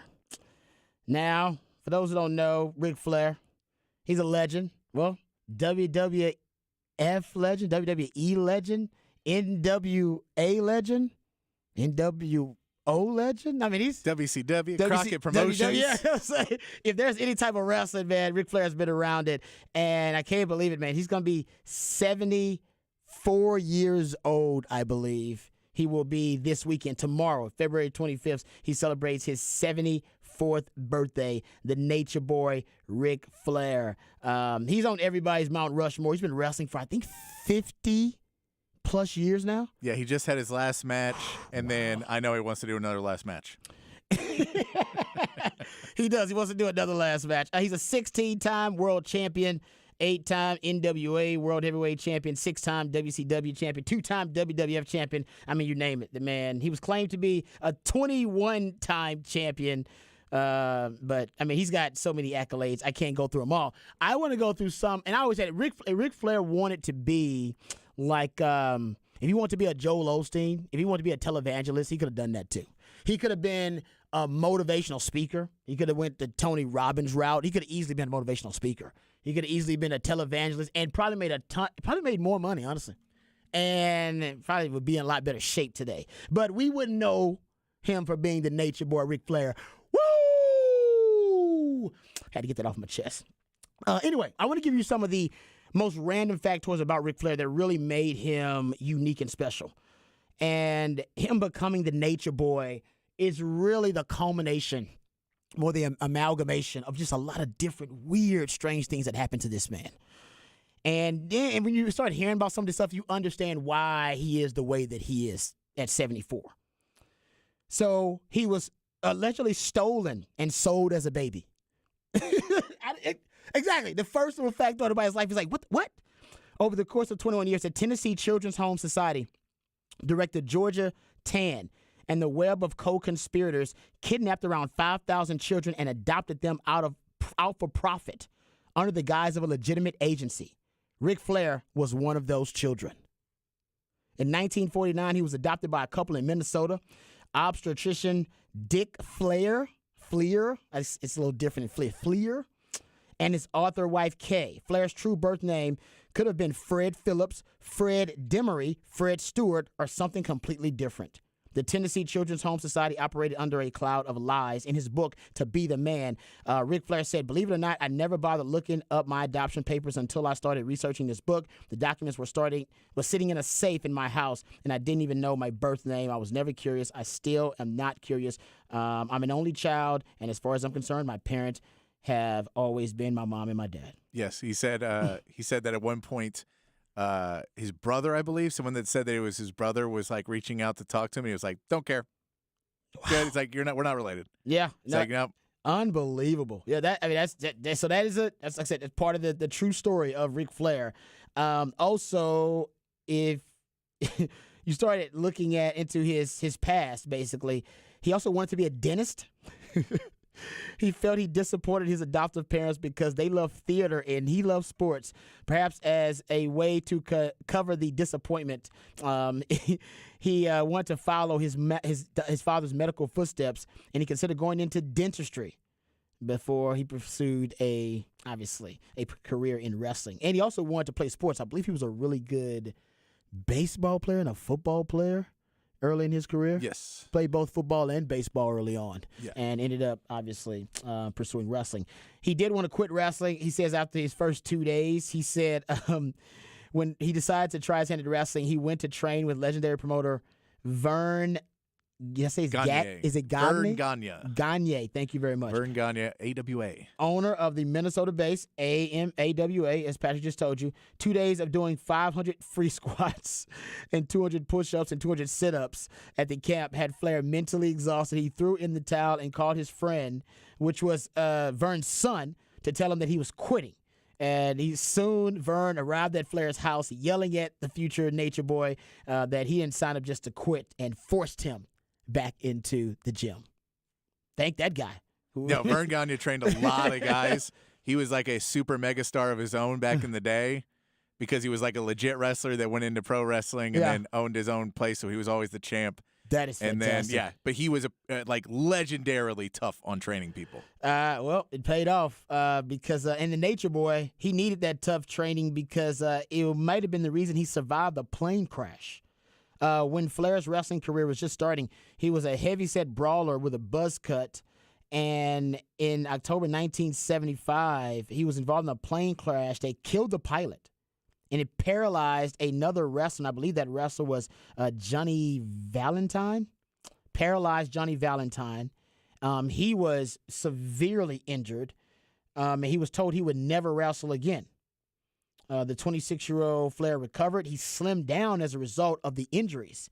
And that was really the genesis of the Nature Boy. Before that, he was like going to be a big kind of bulky brawler. Yeah. And he slimmed down after all the injuries from the accident from the plane crash. To be rambling Rickus Rhodes, like Dusty Rhodes. Oh yes, because he asked Dusty Rhodes, and he said no. Yeah, nobody's trying to steal my persona, man. Nah, man, can't do that. He also, in addition to surviving a plane crash where the pilot died and one of the other. Which, fun fact about that: the reason the plane crashed, because they were taking too many people on the plane. There was a weight limit on the plane, but because these wrestlers, so it was the right amount of people, but they're huge. Bigger people. Yeah, they're huge. So he would take less fuel to equal out the weight. Not smart. No, did not work out. I gotta say that's not a way to solve that problem. No, but that is what he did. That's a dang coaching mistake right there. He also survived a lightning strike once. According to Flair, he had a close brush with death after the lightning strike. He said, while the lightning strike wasn't as publicized as the plane crash, he said, Flair says it was just as scary and just as life-threatening. He said, I was getting off a plane in Richmond, Virginia. They didn't have the jetways back then, back in the late 70s, and I was late for a match.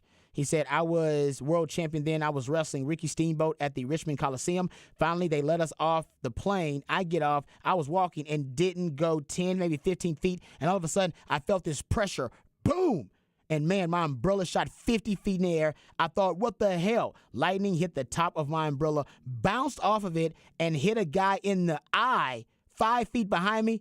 Guy died. Killed the guy.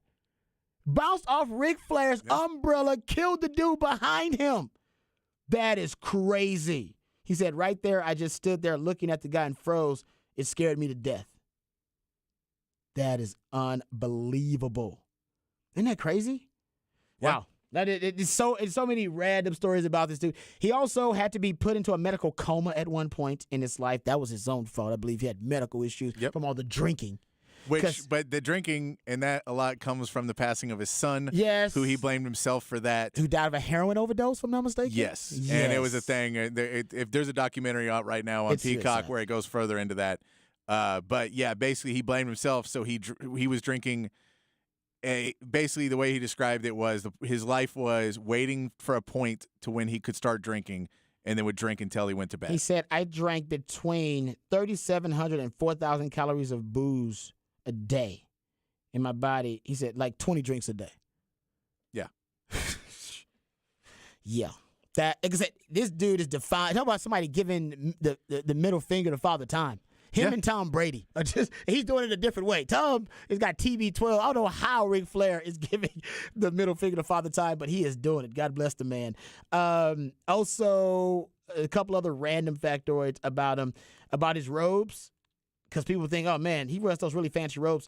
He says his robes cost $10,000 each. And it could cost as much as $10,000. He says some of them cost as much as $27,000. Those robes are legit, man. Oh no, he wore actual they're like real, like there might be real like diamonds on them and stuff like that. It's crazy. Dude's lost more Rolexes than most people will ever own. That is true. He is a Rolex wearing, limousine riding, jet flying son of a gun. Dude, there were stories of him back in the day when they would be wrestling. He'd be like, we'd wrestle So you'd wrestle 6 days a week, 7 days a week, twice on Sunday, and then they would go wrestle.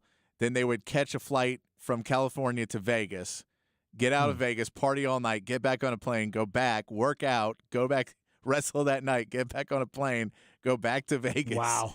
And we're living that lifestyle. And they're like, yeah, no wonder we're all broke because we were spending all of our money immediately as soon as we got it. Because we're making money hand over fist and then immediately spending it. Man, it is. One thing he kept saying too is that he had to live the life. Yeah. That he had to live, like the stuff that he kept talking about and bragging about on the promos and before the matches and after matches.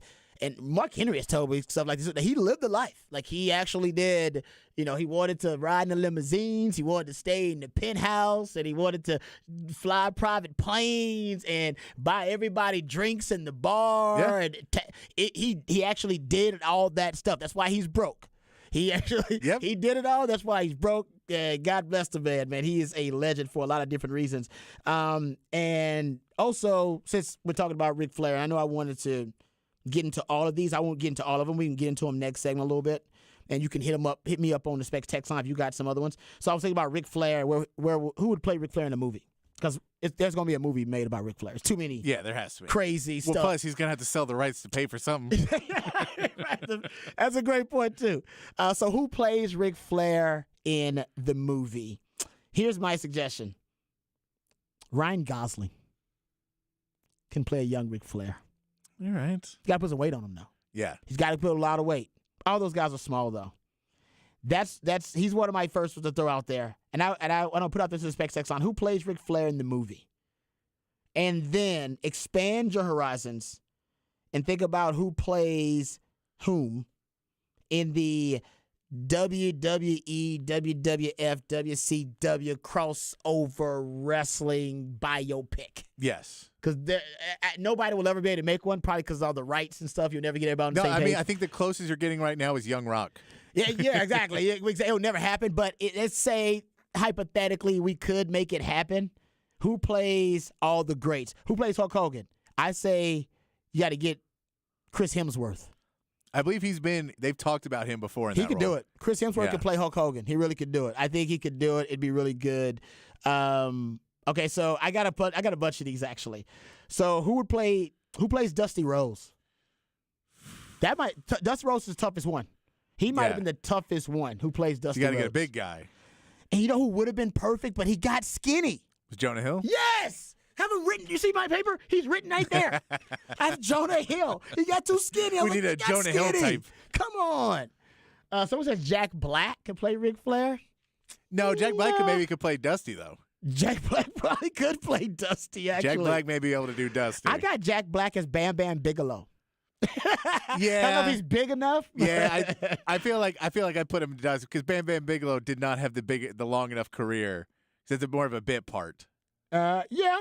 All of these are going to be random part. Nobody's going to have a big part except for Ric Flair and Hulk Hogan, pretty much. Yeah. Everybody else is going to be coming in and out of this thing. Okay. I got how about let's go with Jake the Snake. Who plays Jake the Snake? I got a good one. Okay, who you got? I got Liev Schreiber. Yeah? Got to put a little hair on him. Yeah. You know what I mean? But that's who I got with Jake the Snake. I know he's kind of wild. You got to think outside the box on this one. Think outside the box on it. Ultimate Warrior. Who plays Ultimate Warrior? I got somebody here. I got two of them, actually. You got two of them. I put two down for Ultimate Warrior. I don't know if I was drinking when I did this list or what. I have Brad Pitt and Christian Bale potentially as Ultimate Warrior. Because they can have the hair. Got to be wild. Got to be wild. Got to be really in shape. Yeah, too. I don't think Brad Pitt could be wild enough to be the Warrior. You don't think he can get crazy enough? Yeah, I don't imagine Brad Pitt shaking the ropes and doing the run. Oh, you know who I can get to Jake the Snake? I just thought about this too. Nicolas Cage. Yeah, Nick Cage can do Jake the Snake. Yeah, I'm gonna write that one down. I like that one. Like that one, Nick Cage. Yeah, Nick Cage's got to be in this. He would insist upon it. Nick Cage would be like, I insist on being in the WWE WCW crossover film event. Afterwards, you'd be like, Jake, how long have you lived with snakes to get ready for this role? 6 years now. Exactly. I've been living with the snakes. How about Mean Gene Okerlund? Paul Giamatti. Okay, I can go with that. Like that? Yeah, I can go with that one. Okay. This is one that's going to be really tough, man. Randy Savage. Who the hell plays the Macho Man? The Macho Man. I thought about Johnny Depp or Christian Bale. Yeah. Christian Bale or Johnny. I think Christian Bale, because then it's He just could do he it. just got to change that Batman voice a little bit. That's pretty. You're right. So all he's got to do is go You're right. from "I am the darkness" to "Ooh, yeah, I'm the darkness, brother." Yeah. I actually like that. Yeah. So I think we're going there. I like that. Spec Sex Signs lit up. 512-337-3776. Okay, let me get a couple of more in here. How about who plays? Man, where did I get that from? Okay, who plays? Oh, I like this. Okay, let's go with Sergeant Slaughter. Who plays Sergeant Slaughter? Sergeant Slaughter. I mean, That's a good one. that's a good one. Who you got? Man, it's weird. It's strange I got it because he can't play it now. He's too old. I had John Goodman on there for Sergeant Slaughter, but he's too big. Yeah. I mean, you could could play him later on. He yeah. can play him later on. It's got You Sergeant got Slaughter Irishman young. him early. Yeah, you got to get somebody young to play him early. That's the thing about this too. When we go, like, when does this happen? These writers are fighting Nate for like. said Craig Way for Mean Gene. Hey, Craig could do it. Craig could do it. Craig could do it. Oh, someone said Ultimate Warrior, Bradley Cooper. Bradley Cooper, I had him for a couple of these, but you're right. Bradley Cooper could get down with a few of these, actually. And I did have Bradley Cooper for a couple of these already. I have him for. Oh, Michael Chiklis is Bam Bam Bigelow. I could see that one. Oh, that is good. Someone says, what about Sting? Actually, you know who Bam Bam Bigelow is? Give it to me. It's Vin Diesel. That is Because Vin Bam Diesel. Bam That's don't good. talk too much. That's good. Oh, for Sting, I had Ryan Reynolds. Texter, is that good for Sting? Ryan Reynolds? Yeah. Yeah. He basically, yeah. I Yeah. can see, he just had makeup on. And he's playing a Yeah. silent type right there for Sting. I can see that. Stone Cold Steve Austin. Stone Cold. That's tough. Stone Cold. Yeah. Stone Cold's tough.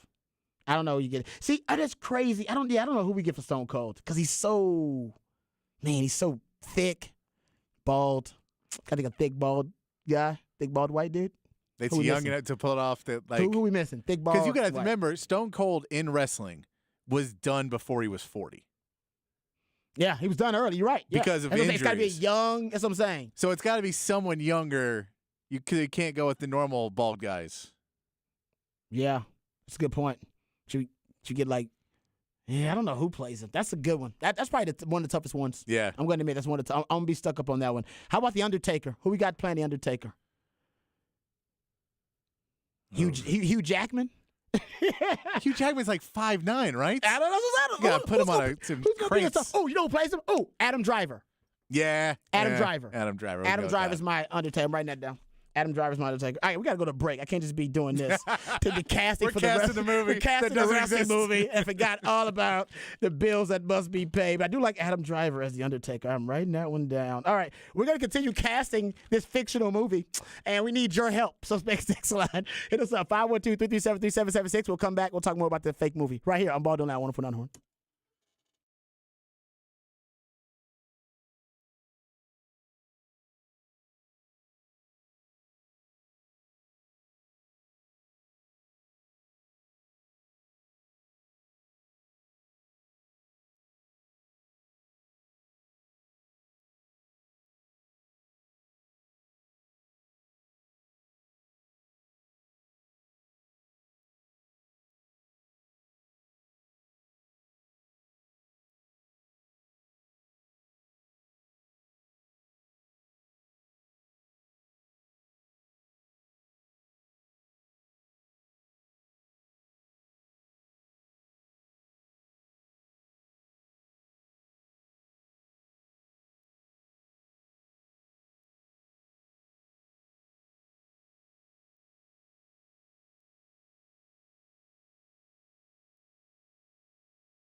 All right, welcome back to Ball Don't Lie. 512 Friday edition of Ball Don't Lie. We play jams from local bands and artists that you can catch live right here in ATX. Who we jamming right now, Patrick? This is Patrice Pike. She's going to be playing that thing I talked about earlier Saturday at Antone's early show. All right, it's a quick one because we went way too long in our fictional WWE/WCW NWA WWE/crossover film event. So we'll come back and read all of your suggestions for the casting of the movie, and we'll read the rest that we have because Patrick has been rabbit holing too. So we got way deep down this rabbit hole, and it is a Friday show, and it sounds like one too. We'll be right back to wrap it up right here on Ball Don't Lie, 104.9 The Horn.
All right, welcome back to Ball Don't Lie right here on 104.9 The Horn. It is a 512 Friday edition of Ball Don't Lie. That means we play jams from very talented human beings who you can catch live right here in the ATX. Who are we jamming right now, Patrick? This is Paul Val. He is playing Saturday at the Saxon Pub. Oh, there you go. All right, now we are off a little bit early today, so if you missed any part of the show, any part of any of the shows, if you missed some of the 512 Friday selections, please go to hornfm.com and you can catch up with them on the website there.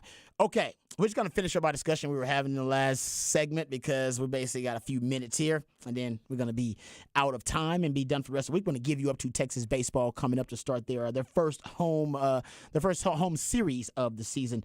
All right, so I proposed, because I was giving some factoids and celebrating Ric Flair's birthday, which is tomorrow. He'll turn 74 for the great Ric Flair. Woo! A little love for the nature boy. I proposed a question: who would play Ric Flair in the movie? Gotta have a movie about a all-time great wrestler who had a plane accident, survived a plane crash, survived getting struck by lightning, and other crazy story. Actually was stolen and sold as a child in his youth. Just wild stories. So who's going to play Ric Flair in the movie? I threw out there Ryan Gosling, and I know it sounds crazy, Tom Cruise could do a really good Ric Flair. I know it sounds strange, but Tom Cruise, think about that Tropic Thunder character. I think he actually could do a damn good Ric Flair. Just throwing it out there. I would love to be wild card. The audition room where you just hear people having to do their best woos. Oh, man. Oh, Rick, I guarantee you Tom Cruise's woo was pretty damn good. I'd be working on it for. Okay, so that's who I got for Ryan Gosling or Tom Cruise probably could play Ric Flair. So I want to get to your suggestions because you guys went down the rabbit hole on this thing, and so did my man Patrick, so just chime in. We'll go rapid fire here. One texter says Hugh Jackman as the Ultimate Warrior, Jason Statham as Stone Cold, and Jason Momoa as The Undertaker. Thanks, Chuck. Appreciate that. Put some thought into that. I appreciate that. Draft House Dude, didn't hear the whole segment, but I thought Jason Momoa as Kevin Nash works. Yeah, He I says- can go with that. He says Jonah Hill as Mankind. I could. All right. If Jonah Hill did not lose that weight, he'd be a perfect Dusty Come on, Rhodes. put it back on, Jonah. Put it back on. Just for the Dusty Rhodes character, man, he'd be awesome. Plut says Sting equals Keanu Reeves. That's a great point. Now, Patrick made a good point about Sting's life cycle, if you will. Because you got Surfer Sting and then you got Crow Sting, so he'd be a really good Crow Sting. I'm not sure if he's a great Surfer Sting, but he may be able to do it. I mean, he did Bill and Ted. He could be Surfer Sting, Bill and Ted. That's a good. You're right. He did do it. He did do it. He did. What was the Point Break? Point Break. He was surfing, dude. Yeah, so he's done that. So he's got to channel his younger Keanu for younger Sting, and then he can go into Crow's Keanu for later. For the crow Sting. Crow Sting. I like that. Bradley Cooper could be a good Ric Flair, says my man CB. I agree with that, CB. I think Bradley Cooper's going to be in this film. It's pretty obvious now. Bradley Cooper and Jason Momoa will be in this film playing something because we got too many people suggesting them. Someone says Stone Cold equals J.J. Watt. I don't know if J.J. Watt's going to act in the movie. How about Matthew McConaughey? Someone says Matthew McConaughey as Stone Cold. I'm going to say Matthew McConaughey, for me, Mr. Perfect. I'm going to say he's a perfect Mr. Perfect. Yeah, a little bit more laid back. A little bit more laid back, got the long blonde hair, good looking, very attractive. He sings to me like he's Mr. Perfect. Armie Hammer as Ric Flair, someone says. Zac Efron as Sting. Taylor Kitsch as Stone Cold. And Joe Manganiello as Hulk. I'm not sure I know who Joe Manganiello? Oh, is that what they meant? I know. What is he in? I can't tell you. I know he is. I think he's married to Sofia Vergara, right? Is it that guy? Oh, okay. I can't see him off the top of my dome. I got to Google him real quick. Someone says Will Ferrell should play. He's 6'3". Will Ferrell is Hulk Hogan. I don't know. It's a different kind of movie then. Exactly. I don't know if we want to go there. Oh, I like this one. Alexander Skarsgård as The Undertaker. Michael Keaton as Vince McMahon. Jack Black would be Mick Foley. Michael Keaton as Vince McMahon is good, but he's a little too old now. Yeah. Who's the young Vince McMahon? I thought young Vince McMahon I have down here as Alec Baldwin or Vince Vaughn. Yeah, I go George Clooney in there as well. Ooh. Like George Clooney in there as well. George Clooney will probably win whoever that. shouted out Danny DeVito as Paul Bear, Well done. round of applause. That is great.